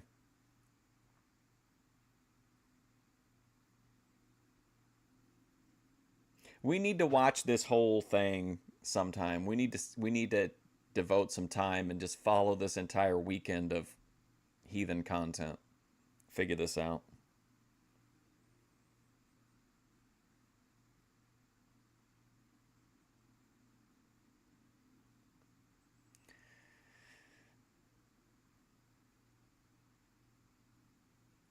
Well, it says in the description that this guy's a liar, that the sergeant is a liar. GPD sergeant is a liar, dash cam video.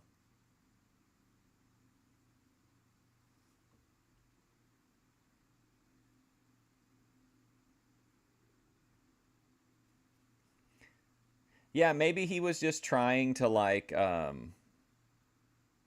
maybe he was just trying to, whatever. Hold on, let's look at this. Oh. And one of them is the supervisor. Oh, shit. I'm sorry. I didn't mean to do that. Oh, now we're back to this again? Oh, shit. Sorry. Okay, ready?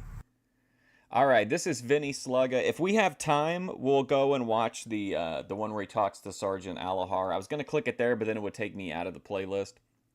This is, of course, Vinnie Sluga. And we're not going to watch this whole video, but we are going to watch some of it. This was a Cody Turbo recommendation. Ready? Alexa, record! Alexa, record! What's up, Media Hits?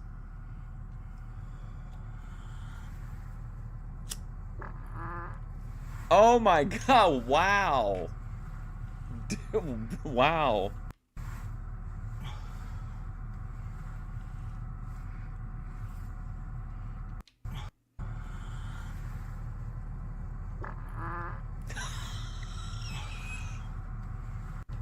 Where's ATF? Record. Crazy. Alexa, record. Alexa, record.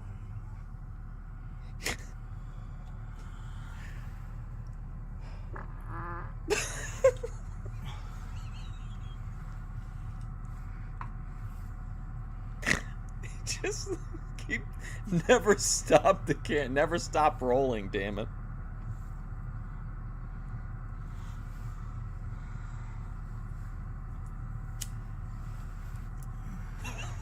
No comment from John. Right. How many? He was outside of the car 10 seconds before that. He couldn't have done it then. Oh my gosh.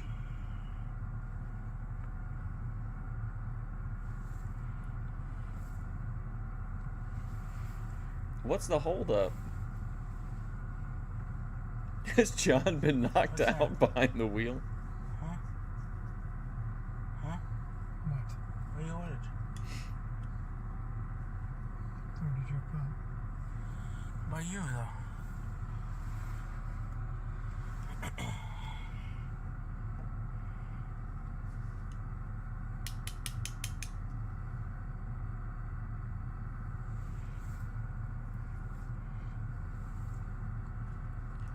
It's like an A24 horror film. What's happening here? What? Are we going to McDonald's or what here, John?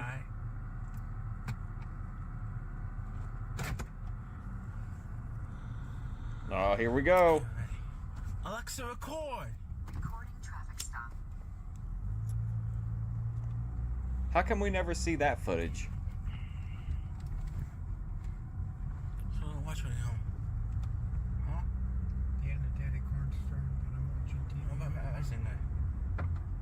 Oh man, look at is this late night or early morning?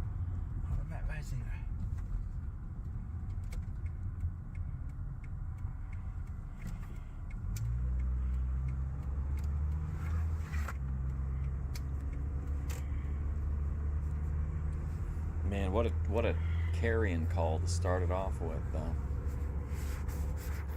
Get right in the car with somebody and then just rip ass.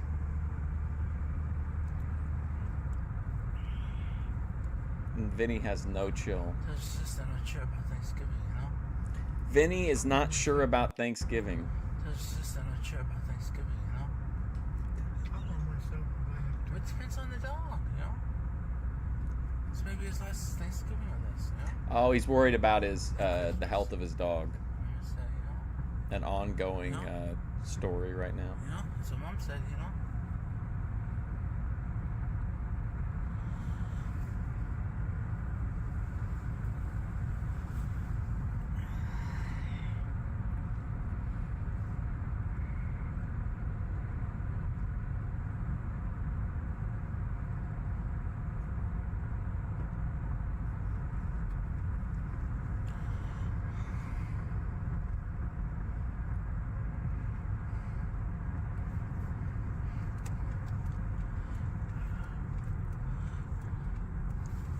There was no acknowledgement of it either by anyone in the car. It was just, it could never happen. $5?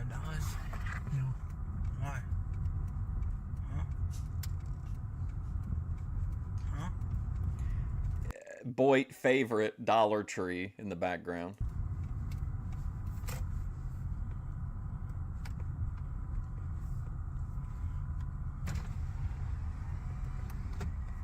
Welcome to McDonald's. Would you be using your mobile app today? Sure. Hi, can I help you? WH34 for John. John, next window, please.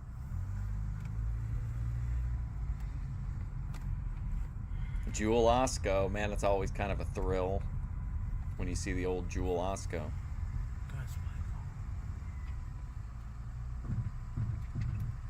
Come on, Vinny. Sure. Let's see the window, buddy. Thanks a lot. Vinny, you fucked us on the window, man. We gotta see the window. You want to scan it? Go ahead and scan it. The John Worker interactions are a big part of these McDonald's No, I trips. don't. Yeah, you do. I just rolled it back because I don't want to have to copy that little bit of information from the Yeah, apple pie? Yeah. Oh. Hi. Thank you very much. You too. Stay Vinny, warm. neither window? Oh. Oh, there's the Thorpes.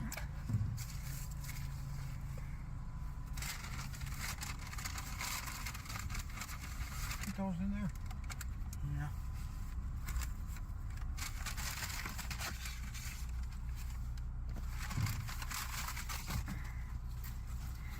Boyd Spot. Tons of content takes place in or adjacent to the Dollar Tree. Well, a lot of my content comes from inside the Dollar Tree, but these people just have it in the background. Or that one time Tony ate in front of one. Strawberry pumpkin. It says apple pie. No. Yes, it's right there. Apple pie. Yeah, you would think so.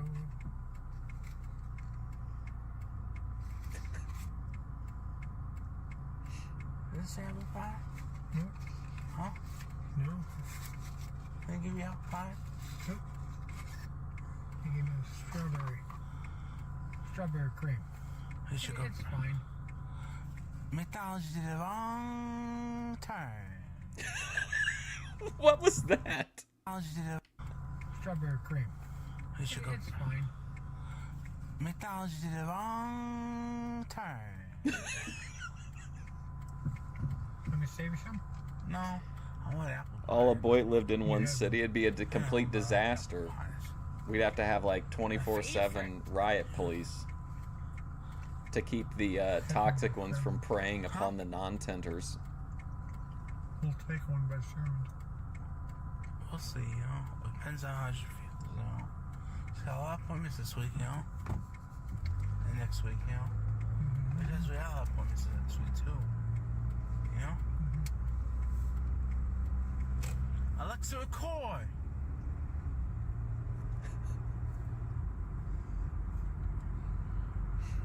Alexa bros are feasting.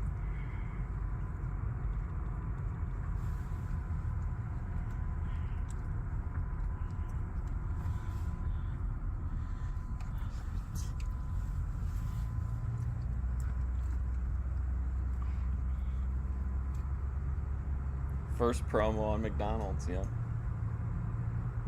What an interesting promo it was, too.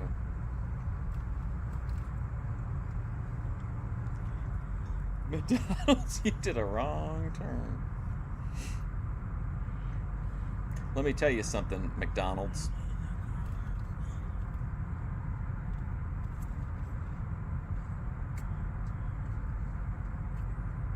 Look at how relaxing this is. Just a chill night out. Oh man, we're almost to the holidays, which means that we're gonna start seeing Christmas lights in the people who drives videos. We're probably gonna get visits to. I'm sure Hale Star will go to some kind of like a Christmas tree farm or something. I would go to one, but I don't want to buy. I'm not gonna buy one, so I feel like I'd be wasting their time. It's 20th. That's on Thursday, you know? At 1:30 p.m. You know? You know? You know?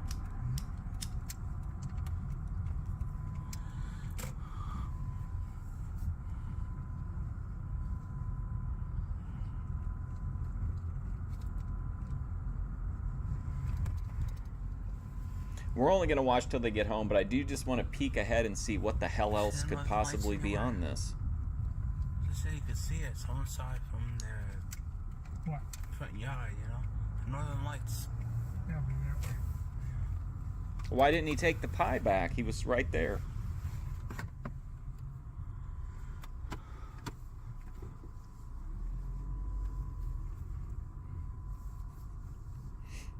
So you having breakfast tomorrow? Yep. Yeah. Breakfast? We're going to have breakfast tomorrow, though?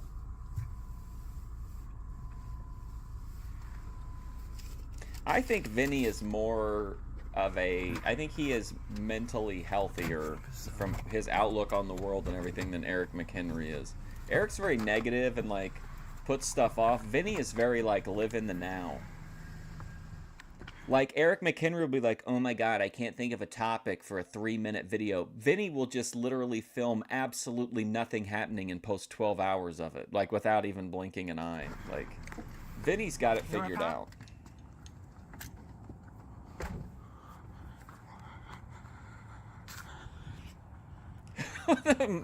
Sneaking up to the window. So he goes to bed, he watches... Oh. I'm home. Here's John. Hi, what do you do?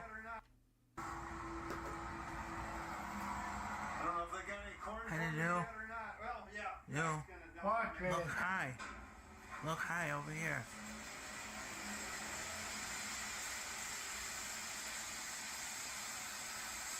Hi.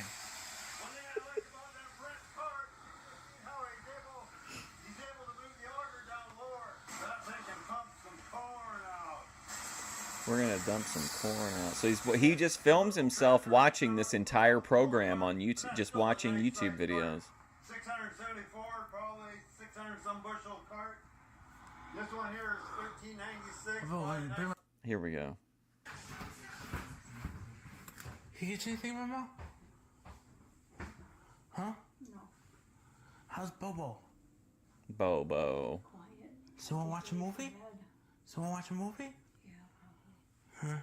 Maybe he'll fall asleep. Poor Bobo. Yeah, I'll probably help him. Come on, Bobo.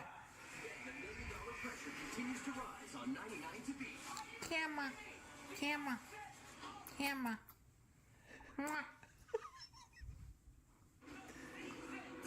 The world of Vinnie Sluga. I'm so glad the algorithm sent me that video of a ring cam filming absolutely nothing. What a world we've entered into since. My guess I'm here watch shows with you. I'll just sit. Where should I sit?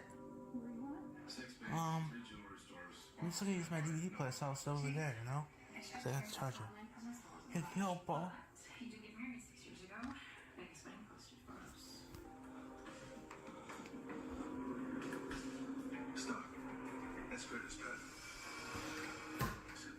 Eric's like, I don't know what I'm going to do for content. Vinny's like, let me film this leather couch.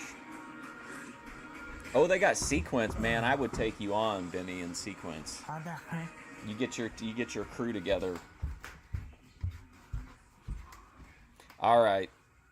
That was a good video from Vinny. The fart was definitely the draw. That's what got people in, but then it was the technical artistry that kept people around. All right, here's Flex. Speaking of artistry, here's Flexem. Sleepy Flexem.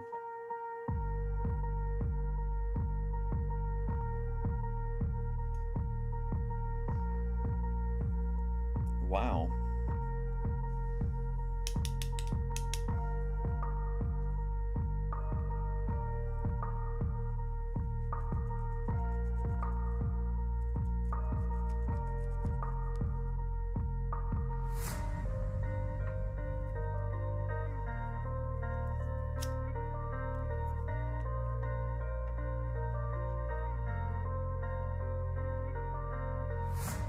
Good old Flexem.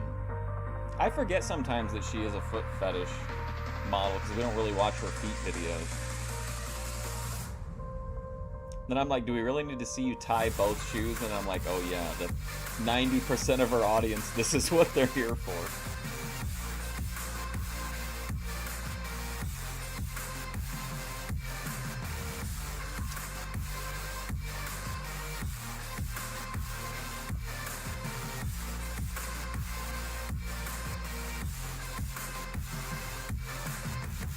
This boy.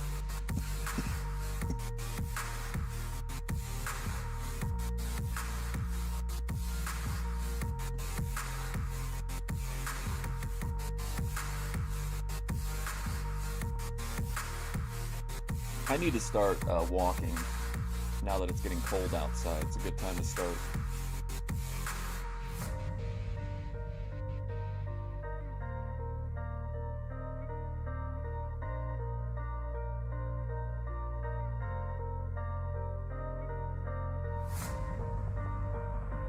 I love the hike videos. I feel like they're perfect for the show. Whoops. Why does it keep messing my thing up?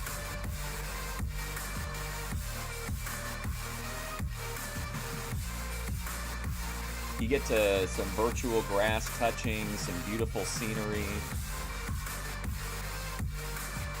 Sleepy Flexem.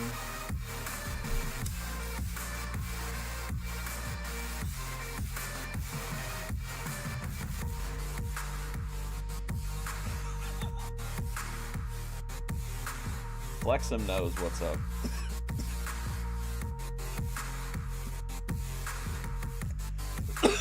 Here comes the Mr. Rogers shoe removal.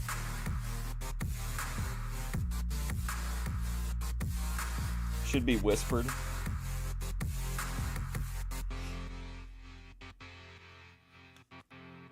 Let me switch into my more comfortable shoes. I'm going to do a big... All right, this is, of course, Tatum Lorabelle. We have to include one of our favorite Grace placements. I'm going going to do a big Five Below haul. At least it's big to me. Most of it is all Christmas stuff because I'm a sucker for Christmas decor. This thing, I was so excited when I saw it. It's a Christmas tree topper.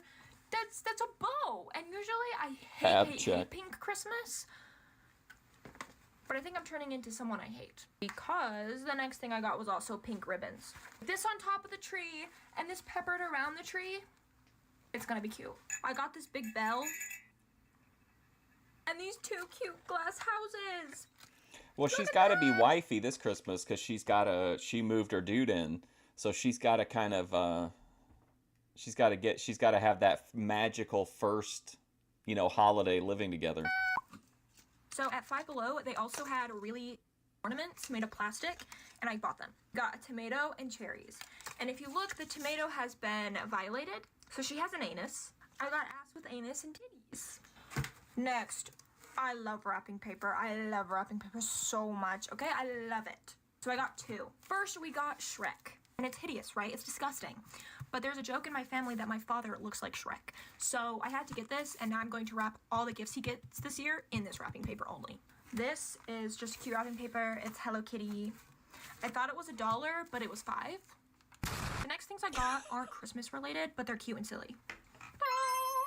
It is a See, I feel like Tatum can really hit that showing items to the camera, manic energy kind of vibe that really fills a void. What's up, Hurricane Para?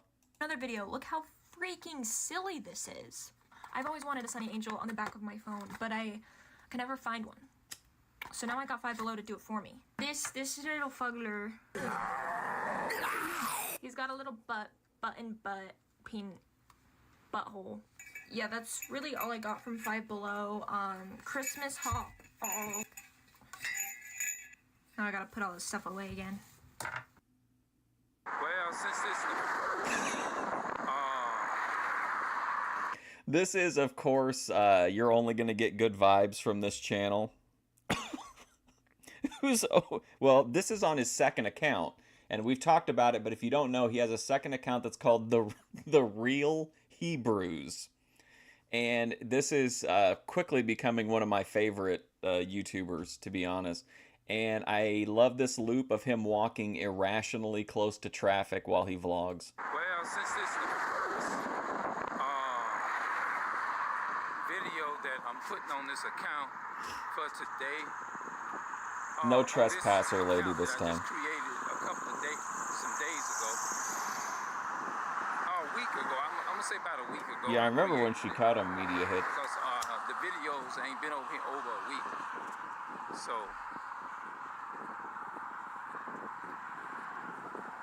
that guy moved over to the side. So I'm doing this, I'll say last video before it gets He popped out of his seat. And I'm on my way home.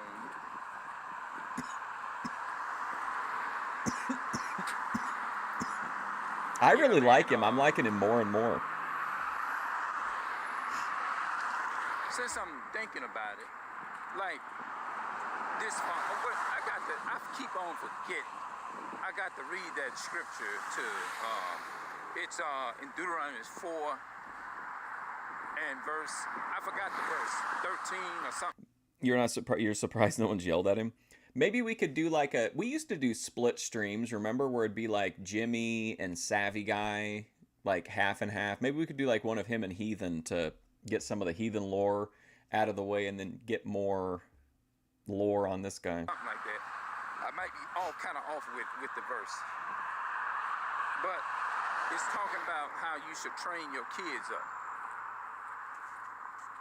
Get out of the road. It's talking about how you should train your kids, stuff like that. But you got a lot of people who are very good at providing for their kids, but they don't train them. Oh. You know? Was that Vinnie Sluga? There's nothing wrong with providing.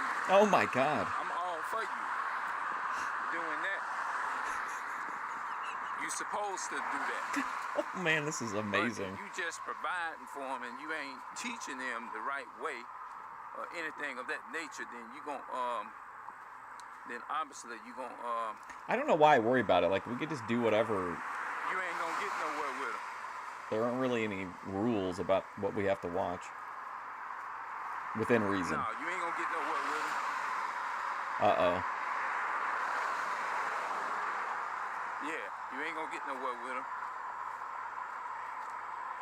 It adds a lot of vibe. They gonna grow up and you doing way more worse of damage. It's like if Frogger was vlogging. Oh, there he goes. More than you helping them. Man, I thought one was going to come right after him. And it is what it is. That's how it is. You harming your children more than you helping them. I'm going to talk more about it in another live. I just wanted to come in. I think this is my first regular video because I've been putting nothing but lives on this channel. And I really realized you can do so many lives until they won't allow you to put so many. They'll restrict you from doing, like if you have over 400 lives, 4,000 lives or something like that, they'll stop you from going live. But you can 4,000 lives? You know what I'm saying? So is Grace gonna have a child next? Maybe. All right then, I'm out now. Didn't she go on a date with somebody recently? Some kick guy? Hey everyone, Beaker here. All right, guys, here's Beaker with another. These are like years old, but I just think this guy's great. Hey everyone, Baker here. Just wanted to give you a quick little update. I am so excited to hear this. That after some very tense negotiations with the wife, we've gone ahead and I've gotten the okay to get a check out so that we can send it to Spectrum for the high-speed internet install. I'm so excited. So I got to go to the bank a little bit later today. I got to make an appointment to go in there because, you know, with the coronavirus and everything, you have to make an appointment now to actually go inside. I got to get a check, and hopefully I'll be able to get that soon, and it'll be awesome. Another surprise COVID reference this week. I feel like we've had a bunch of them. It'll be great. Or was that last week? Check back later. Bye. All right, and then of course here's King Savvy. What's going on, guys? Beaker. Woo! Roasting like a chicken. I was just eating some roasted chicken on some tostadas. Let me know if you guys have ever had tostadas. I put the little pico de gallo and the little roasted chicken on the tostada with a little shredded cheese. Let me know if you guys have ever had tostadas. Pretty sure you've seen them in stores. But in this presentation, guys, I want to talk to you guys about, this is what I want to talk to you guys about real quick. Older generation of men, older generations of men cannot give advice to the young guys. These ain't the same kind of women. When it comes to dating and relationships. And the reason being, guys, is because you gotta stay hydrated, guys. Make sure you drink your water. Make sure you drink your water. Oh my God. Older generations of men, rotisserie chicken diet, they can't give advice to the young guys. And the reason why I say this is because they're from a different time period. They're from a different era. So they don't really understand what a lot of young guys are experiencing nowadays when it comes to dating and relationships. You got a lot of guys that are not approaching women anymore because a lot of women, you know, they feel insulted when guys approach them that they don't deem as physically attractive. And I believe a lot of guys have gotten tired of being rejected. They tired of being rejected. I've never seen him sneeze before. And this is why you got a lot of men who are no longer approaching women. Now, if women were nicer, if women were more humble, then I believe a lot of guys would be more motivated to approach women. But men of older generations who try to give youngsters advice on dating and relationship, they got to understand they from a different time period. Women were more humble back in those time periods. Women weren't as narcissistic and mean as they are today. These women nowadays are mean. Women are not nice nowadays, guys. They're not nice. They're not anymore. nice. Women are not nice nowadays. a lot of these women, if you don't look very attractive to them, he's like a monk if you're studying not loaded with money, they not even interested in you. and a observing. lot of these women.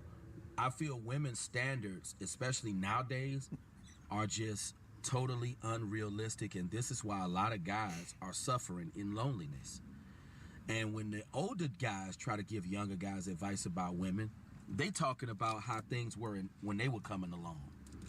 You know, it's not the same. Do you think he'll mention the fact that, like, his dad was blue collar, but he didn't have a problem getting women? But, like, now he would? No more. It's not the same. You know, when you was coming up, things were different. I love chewable ginger. Let me know if you guys ever had chewable what? ginger. It's so good. Chewable ginger?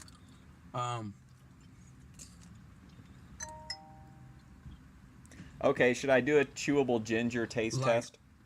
I wish that I could have been a young man in the old days, you know? Because I know when it comes to females, my experiences would have been totally different if I was a young man in the old days. Women respected men back then who ate chewable ginger. These women nowadays, I'm telling you, their standards are just unrealistic. And is that like a candy or a supplement or what? You could just go for a walk chewable in the park ginger, or is that a Kinetic Kel reference? Remember when you could give a woman a "I love you" card or whatever? They remember those days. They remember when you could just go skating, and that was enough. You didn't have to have big money. You didn't have to take a woman on a lavish vacation. You didn't have to take a woman to a lavish restaurant for dinner or lunch. A lot of guys from the old generation, they remember when a female would come pick you up and you could be broke and you didn't have to have nothing, and they'll treat you. A lot of these guys from these older generations, they remember when a female would call you up. You don't necessarily got to call them. They'll call you. Oh, I have no A idea. lot of guys Media from hits. the older generations, Probably. They remember I would when assume it was so. easy to connect with women. I wish that I could have been a part of that generation. That I could have experienced that. It would have been really nice. It would have. But so Savvy thinks he's going to go from getting nothing at all to, if he could just go back, been 20 years earlier, that he would have had women paying for everything. That's Tony Yoman. Tony Yoman claims that's the truth. He's probably 20 years older than Savvy. Because today, in our generation, a lot of younger guys in their 20s, guys in their 30s, we got a lot of issues to deal with nowadays. We got too many issues to deal with. Like, the selection of women that we got in our generation. Oh, boy. We don't have any good selections to choose from, guys. We really don't. Women of today, they don't have no mercy for everyday working guys. Average, everyday 9-to-5 working men. Women today. Women ain't got no mercy on those types of dudes. No mercy. I would say unless they consider you to be very attractive. That's the key. Unless be they attractive. Consider you to be very attractive. Women nowadays, you got a lot of women, they don't even want a guy. That's how you know things have changed. Because back in the old days, and I've listened to older men talk about this, as a man, you could have a regular profession, and that was enough for a woman. And they would work with you to build a legacy together. But now, one of my favorite Savvy Guy loops: women today will not build with a brother. nowadays, these women ain't trying to build with you. Nope. If you're not very attractive, if women don't like you, money, they ain't gonna build with you. If you're not famous, these women of today are not trying to build with you. A lot of these women want you to already have it. They want you to already have your stuff together. They not trying to build with you. They ain't trying to build with you. A lot of these women, I say this kind of stuff to just random people all the time. Especially women today don't want to build with you. A lot of you guys in your 20s and 30s can relate to this. Like if a conversation isn't going anywhere with someone, you can just be like, well, you know, women today, they're just, they're not looking to build with you. Shallow. They'll devote years. You know what, though? April would have totally built those Lego sets with Luke. I refuse to believe otherwise. You know, like, they'll get with a dude. No rhythm, no blues. And struggle with that dude. All because they find him attractive. But you as a regular, average, working, everyday man nowadays, women ain't checking for average, everyday working men. And I feel like when older gentlemen try to give young guys advice about women, they're talking about how it was in their day when they were a youngster coming up. I've listened to older men who tell me they met the love of their life when they were 15, 16 years old, and they still married today. A lot of guys, unless they were incredibly lucky, cannot say, Incel manifesto, oh, I met accurate. my wife when I was 15. A lot of guys, you know, a lot of young guys today cannot say, I met the love of my life. What did he build? Does anybody remember? He made, like, he had a small Lego set that he put together and then he gave it to his mom, but he didn't get as warm of a reaction out of the gift as he was expecting. Luke West, I mean. Life when I was 15. A lot of guys in their 20s and then 30s, he just never built the rest of the sets. I met the love of my life when I was a teenager. They can't say that. But I hear a lot of older gentlemen talking about how they met the love of their life when they were very young. And that just go to show you the difference in time periods. It go to show you the difference.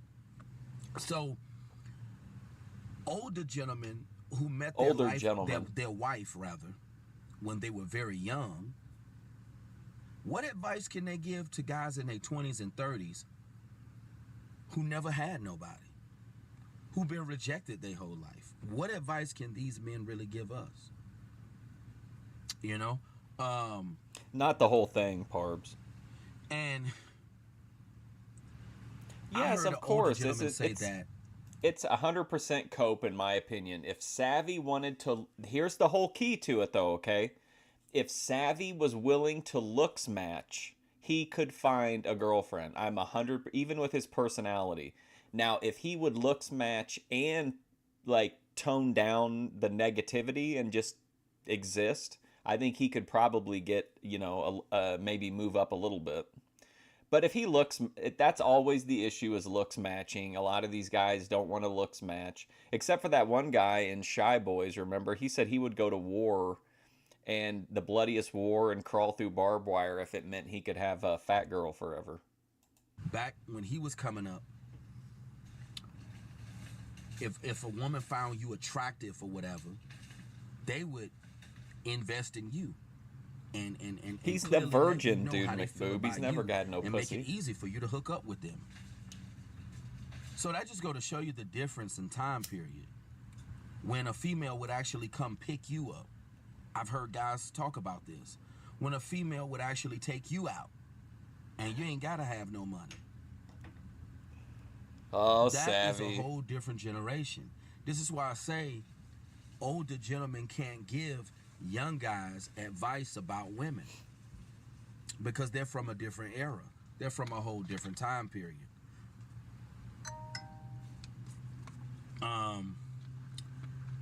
I wish I could say, like a lot of these older gentlemen, that I met the love of my life when I was a teenager. It's true, Randy. I don't remember what he built, though. I wish I could say that. But when I was 15, that's when I discovered that chicks didn't dig me. Now, when he was 19 and he made a... I think he's referring to guys who were in their teens or early 20s in like the 80s or 90s. He views those as being like, you know, where women pursued men, and I don't think that's any more accurate.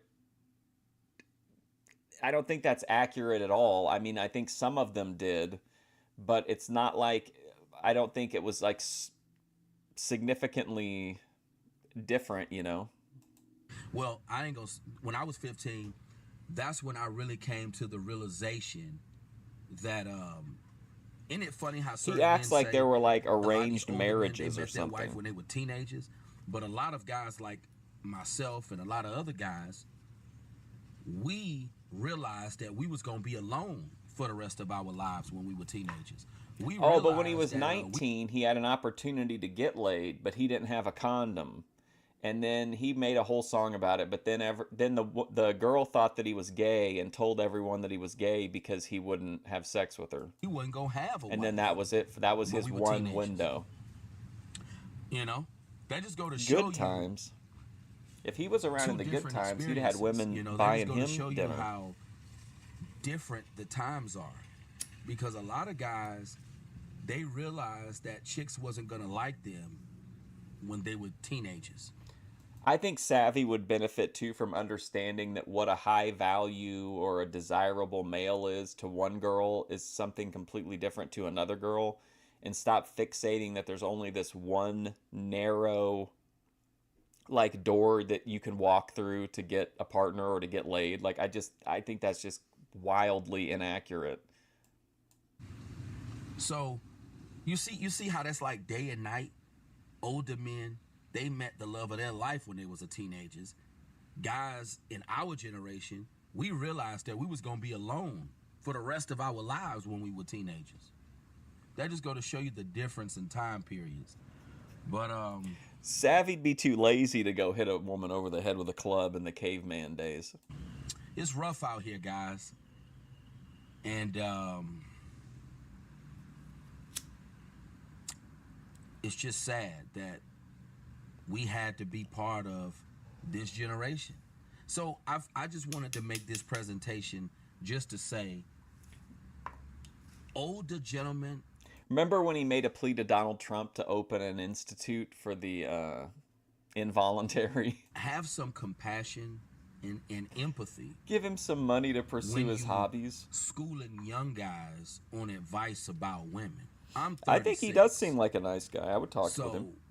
When you have men who are in their 50s, I could help him out. 40s, 50s, and 60s, who giving advice to young guys about dating and relationships, have some compassion to understand that we're in a different time period and women are different of today. They ain't gonna build now, with you got some older gentlemen, they know that the dating arena has changed and it's a different breed of women. There are some men who are aware of this, but there are a lot of men who are totally oblivious to the fact that things have changed. It's not the way it used to be when it comes to dating and relationships. Women are not like they used to be. You got some guys, they understand that, you know, so I just feel that the older gentlemen need to be more patient, more compassionate, and don't be so quick to bash a young brother and say, you know, the younger guys, dudes in their 20s and 30s, don't be so quick to bash these dudes, you know, guys, because they don't have a significant other, because we living in a different time period now. These women of today are incredibly 15-minute shallow. video and the They're thing's still incredibly on. shallow, and it's just not the way it used to be. But when I hear older gentlemen talking about how they met their wife and how they've been married for years, I wish I could have been a part of that time period. I really do. Because my reality would have been totally different. Don't worry, savvy guy. We can Because crack the code on time travel a if lot I of can get guys enough of today, you together. We don't know Let's what get it enough is to boy have a people real together to figure easy out time connection travel. with females. A lot of these older gentlemen, they know what it's like to have an easy connection with a female. They know what it's like for a female to call you up, come scoop you, treat you to something. You don't gotta always be, you know, treating them to nothing, buying them nothing lavish. Oh boy. These older men remember how times were. But just, you know, just think that's just some food for thought for the older gentlemen, just to understand that. Food for thought. It's not these young dudes' fault that they in the position they in. But you guys make sure you rate, comment, subscribe. Talk to you soon. All right, let's do expiration of time here. Let's check out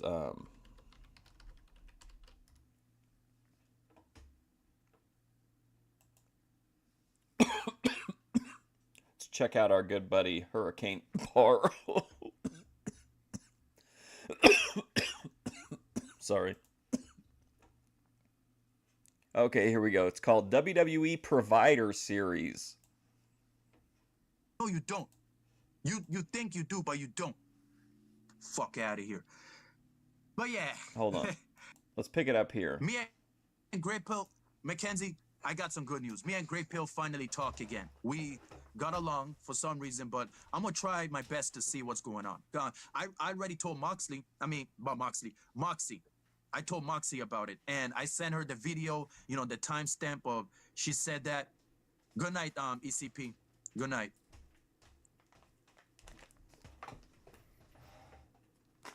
Yeah, I told Moxie that, and I sent the timestamp and anything. I did. I really did. Oh my god. But yeah, hopefully I have the screenshot here of Sarah saying that shit. Hopefully. Oh, the tomato. You know, she loved running her fucking mouth. This bitch loved running her fucking mouth. Let's see. Oh, this is why I'm now beefing. This is why I'm now beefing with Sarah. As you guys can see, this is her fucking response. This is her fucking response for no fucking reason, right? I feel like Paro is his voice is being dubbed. I feel like there's somebody dubbing in his lines. This is her response. I hope y'all can see it. Nobody isn't afraid of you, Hurricane. That is her bitch ass sticking her nose in my business, knowing that it is between me and Angry Man, but somehow she stuck her nose in it. For some reason. For some fucking reason. Don't worry, Sarah. Hopefully you keep that same energy too, bitch. Hopefully you keep that same energy. And watch. You could see from her face. You could see from her fucking face after she posts that shit, defending Angry Man. That's why Angry Man is next to her, right? After her saying this. Nobody is afraid of you, Hurricane. This is her. Nobody is afraid of you, Hurricane. Bitch, you don't even know who the fuck I am. The same guy who ran off Hormaxer from NPC's panel. Oh boy. That it got so bad that the nigga ended up doxing his own address that I screenshot that shit because I already know what to do with it. I know what to do with it. Oh, and speaking before I head up out of here, but yeah, Mackenzie, I showing you the receipts as why me and Sarah start beefing. Of her dusting it up, wanted to stick her nose in other people's He's like, faces. you keep that energy, bitch. Bitch asshole. Because my business was with I mean, somebody was trolling me on Sarah Tomato's chat. Somebody was trolling me, and then Sarah wanted to like stick her nose. Oh, alright, bitch. Alright. And I hope you're watching this too, bitch. Because this video is about you and Angry Man. Hope y'all watching this too. Oh, why should I waste time with your broke ass? Oh, that's the excuse that you're gonna bring out? Yeah, right. Nice try. What a natural talent Dumb Paro white is bitch. for real, dude. His promos are great. As long as your skin is white, Sarah, you have no room to talk about me. If your skin is white, you are... Listen, Hurricane Paro is entertaining no criticism from whites, so just keep that in mind. the problem. Fuck out of here. Yeah, Sarah the Raging Tomato. And as far as you, LTTV, calling me a fan, you know, saying I'm no longer relevant to your shit, who the fuck do you think you are? Like, I don't know if he was talking to me or anybody else, but what else can I say? Know I that would these take motherfuckers Paro are really dusty as high hell. in And the Tommy Sotomayor, Boyd y'all know draft. that Tommy Sotomayor got his channel taken down, right? So Hormaxer is allowed to stay on the platform, right? Hormaxer is allowed to stay on YouTube, knowing that he's way worse than Tommy Sotomayor. Dalmatian, another one too. But Tommy Sotomayor get his channel taken down? Nah. Something ain't right about that shit. Something is not right about that shit. But yeah, I'm about to send it to you right now, Mackenzie. No, about to show it right now. Mackenzie. About to show it right now. But yeah, The Sarah Mackenzie Tomato, Hurricane dynamic is kind of fun too. you do not want to make an enemy out of me. I don't know what the fuck is your problem, but I don't you know have if it's problems- true or not. I don't know if it's true, but somebody told me one time that Paro said that I was his second favorite streamer. So, I mean, that would be pretty high Well, praise. all you have to do is ask. All you have to do is ask instead of playing this bitchy shit, trolling behind the keyboard. Like, Yep. if you want problems, all you have to do is ask. It's not that hard.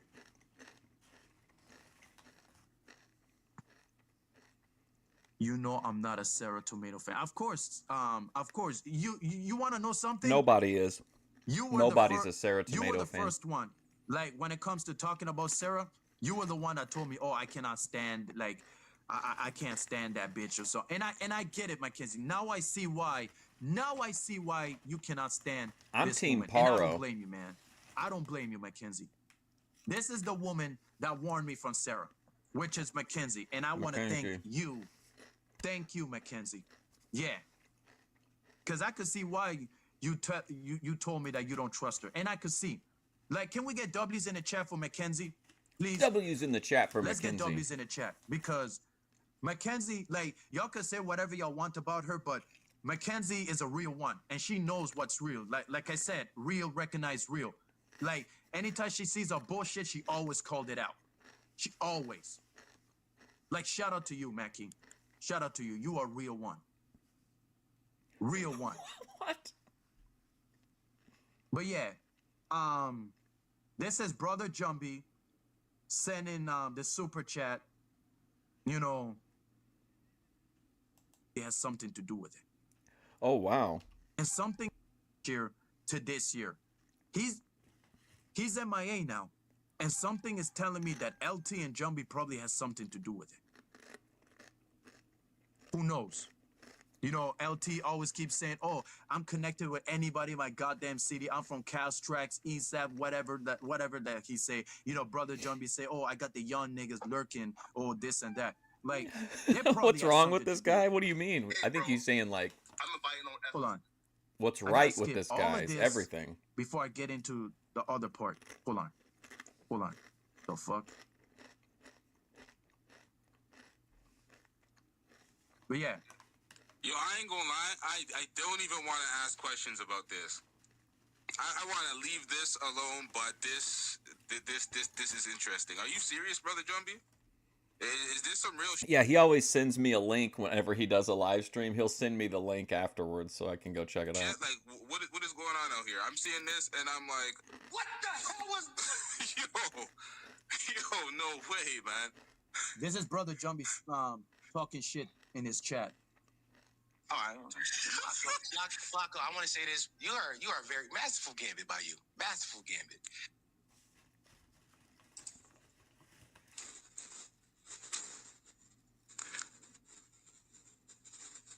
For real? All right, man. This show has taken a left turn. Before it, I sent it to her, and I don't know if she sent it to Duke, but oh my God, let's see what happens, man.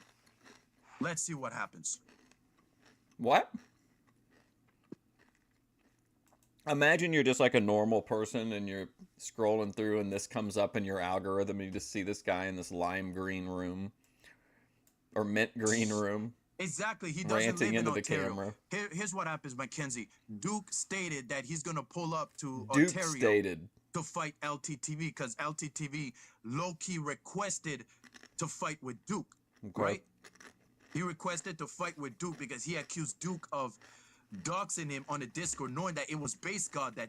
Did you guys see Ruby went on Lolcow Pit, which is like the absolute bottom tier of the Lolcow universe? did it. It was Base God. Instead of taking it on Base God, he taken it on the person. The person that did, and then LT, you know, like this how I know that this nigga's a whole bitch. Like after watching that, like this how I know that that nigga's a whole bitch ass nigga. So, like he's seen Duke, you know, like talking about his girl, you know, like do you even know your girl? You know, like she's a. I mean, like, Paro would does annihilate OnlyFans thing, and Minar LT's reports. Like this it wouldn't nigga even be talk about close. my girl. He talks shit about my girl. Nigga, defend your girl, nigga.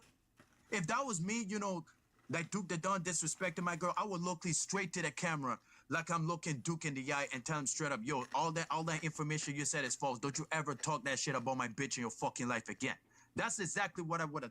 That's exactly what I would have do. But LT, nah, he keeps saying like, well, he's talking about my girl. Why's my girl have to do with this? Nigga, defend your girl. You bitch ass nigga. But I'm Just the address dumbass it nigga, head though. on. I'm harassing Tree while you harassing Duke. I'm Paro mad. dropping truth. God. I was harassing a woman, but you harassing a man. Which is worse. What? This nigga's so dumb, bro. Like so fucking dumb. And thanks to your bitch ass LT, now I'm stuck with Sarah Tomato. And I thought Tree of Logic was bad. I really thought Tree of Logic was bad. Tree of Logic. At least Tree of Logic has integrity. Sarah don't. Sarah, where's your integrity at? The reason why I backed down from Tree of Logic because I know Tree of Logic has hands. Sarah, do you have hands? Can you fight? Because I know you don't. You he wants to fight Sarah the Tomato? Fuck out of here. But yeah, that's all I have to say, y'all. You know, make sure y'all. No, Cody. I mean in like a panel situation. Like this stream. Like, comment, share, subscribe. Let me know which part is your favorite.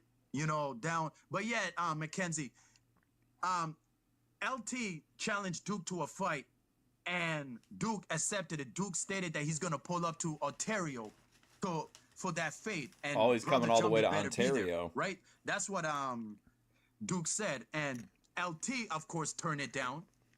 So I guess that Duke the Don was very serious about that fade, and Brother Jumbie, being the bitch that he is, sending the young niggas after him.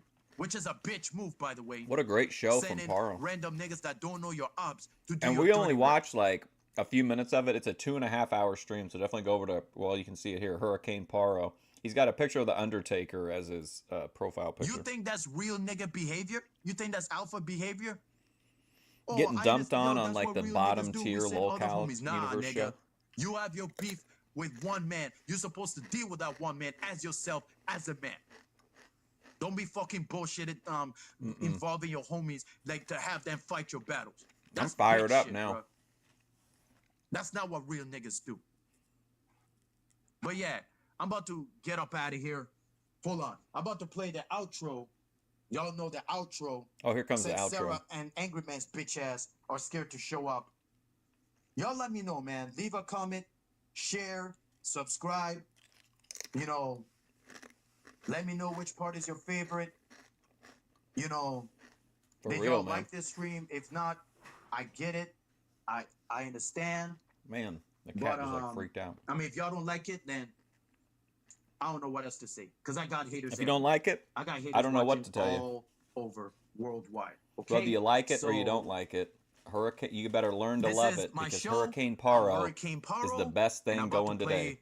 My theme song as my outro, and I'm gonna see y'all on the next one. Peace, bounce.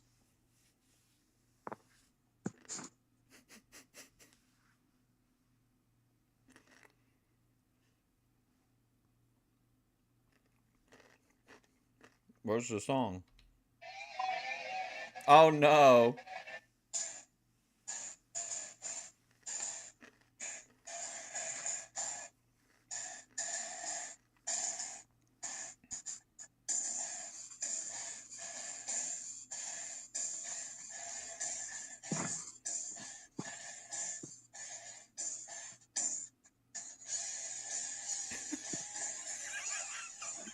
This is the boydest shit ever.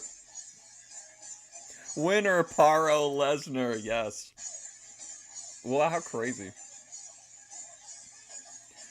Oh my lord. Alright, well, I'm gonna go. Thanks for hanging out. Big ups to Hurricane Paro. Great show. And there's still 2 hours of it left if you want to Go check it out. But anyway, thanks for hanging out. I'll be back Monday to return to the well of Eric McHenry's mind. But until then, I will see you later. Hopefully.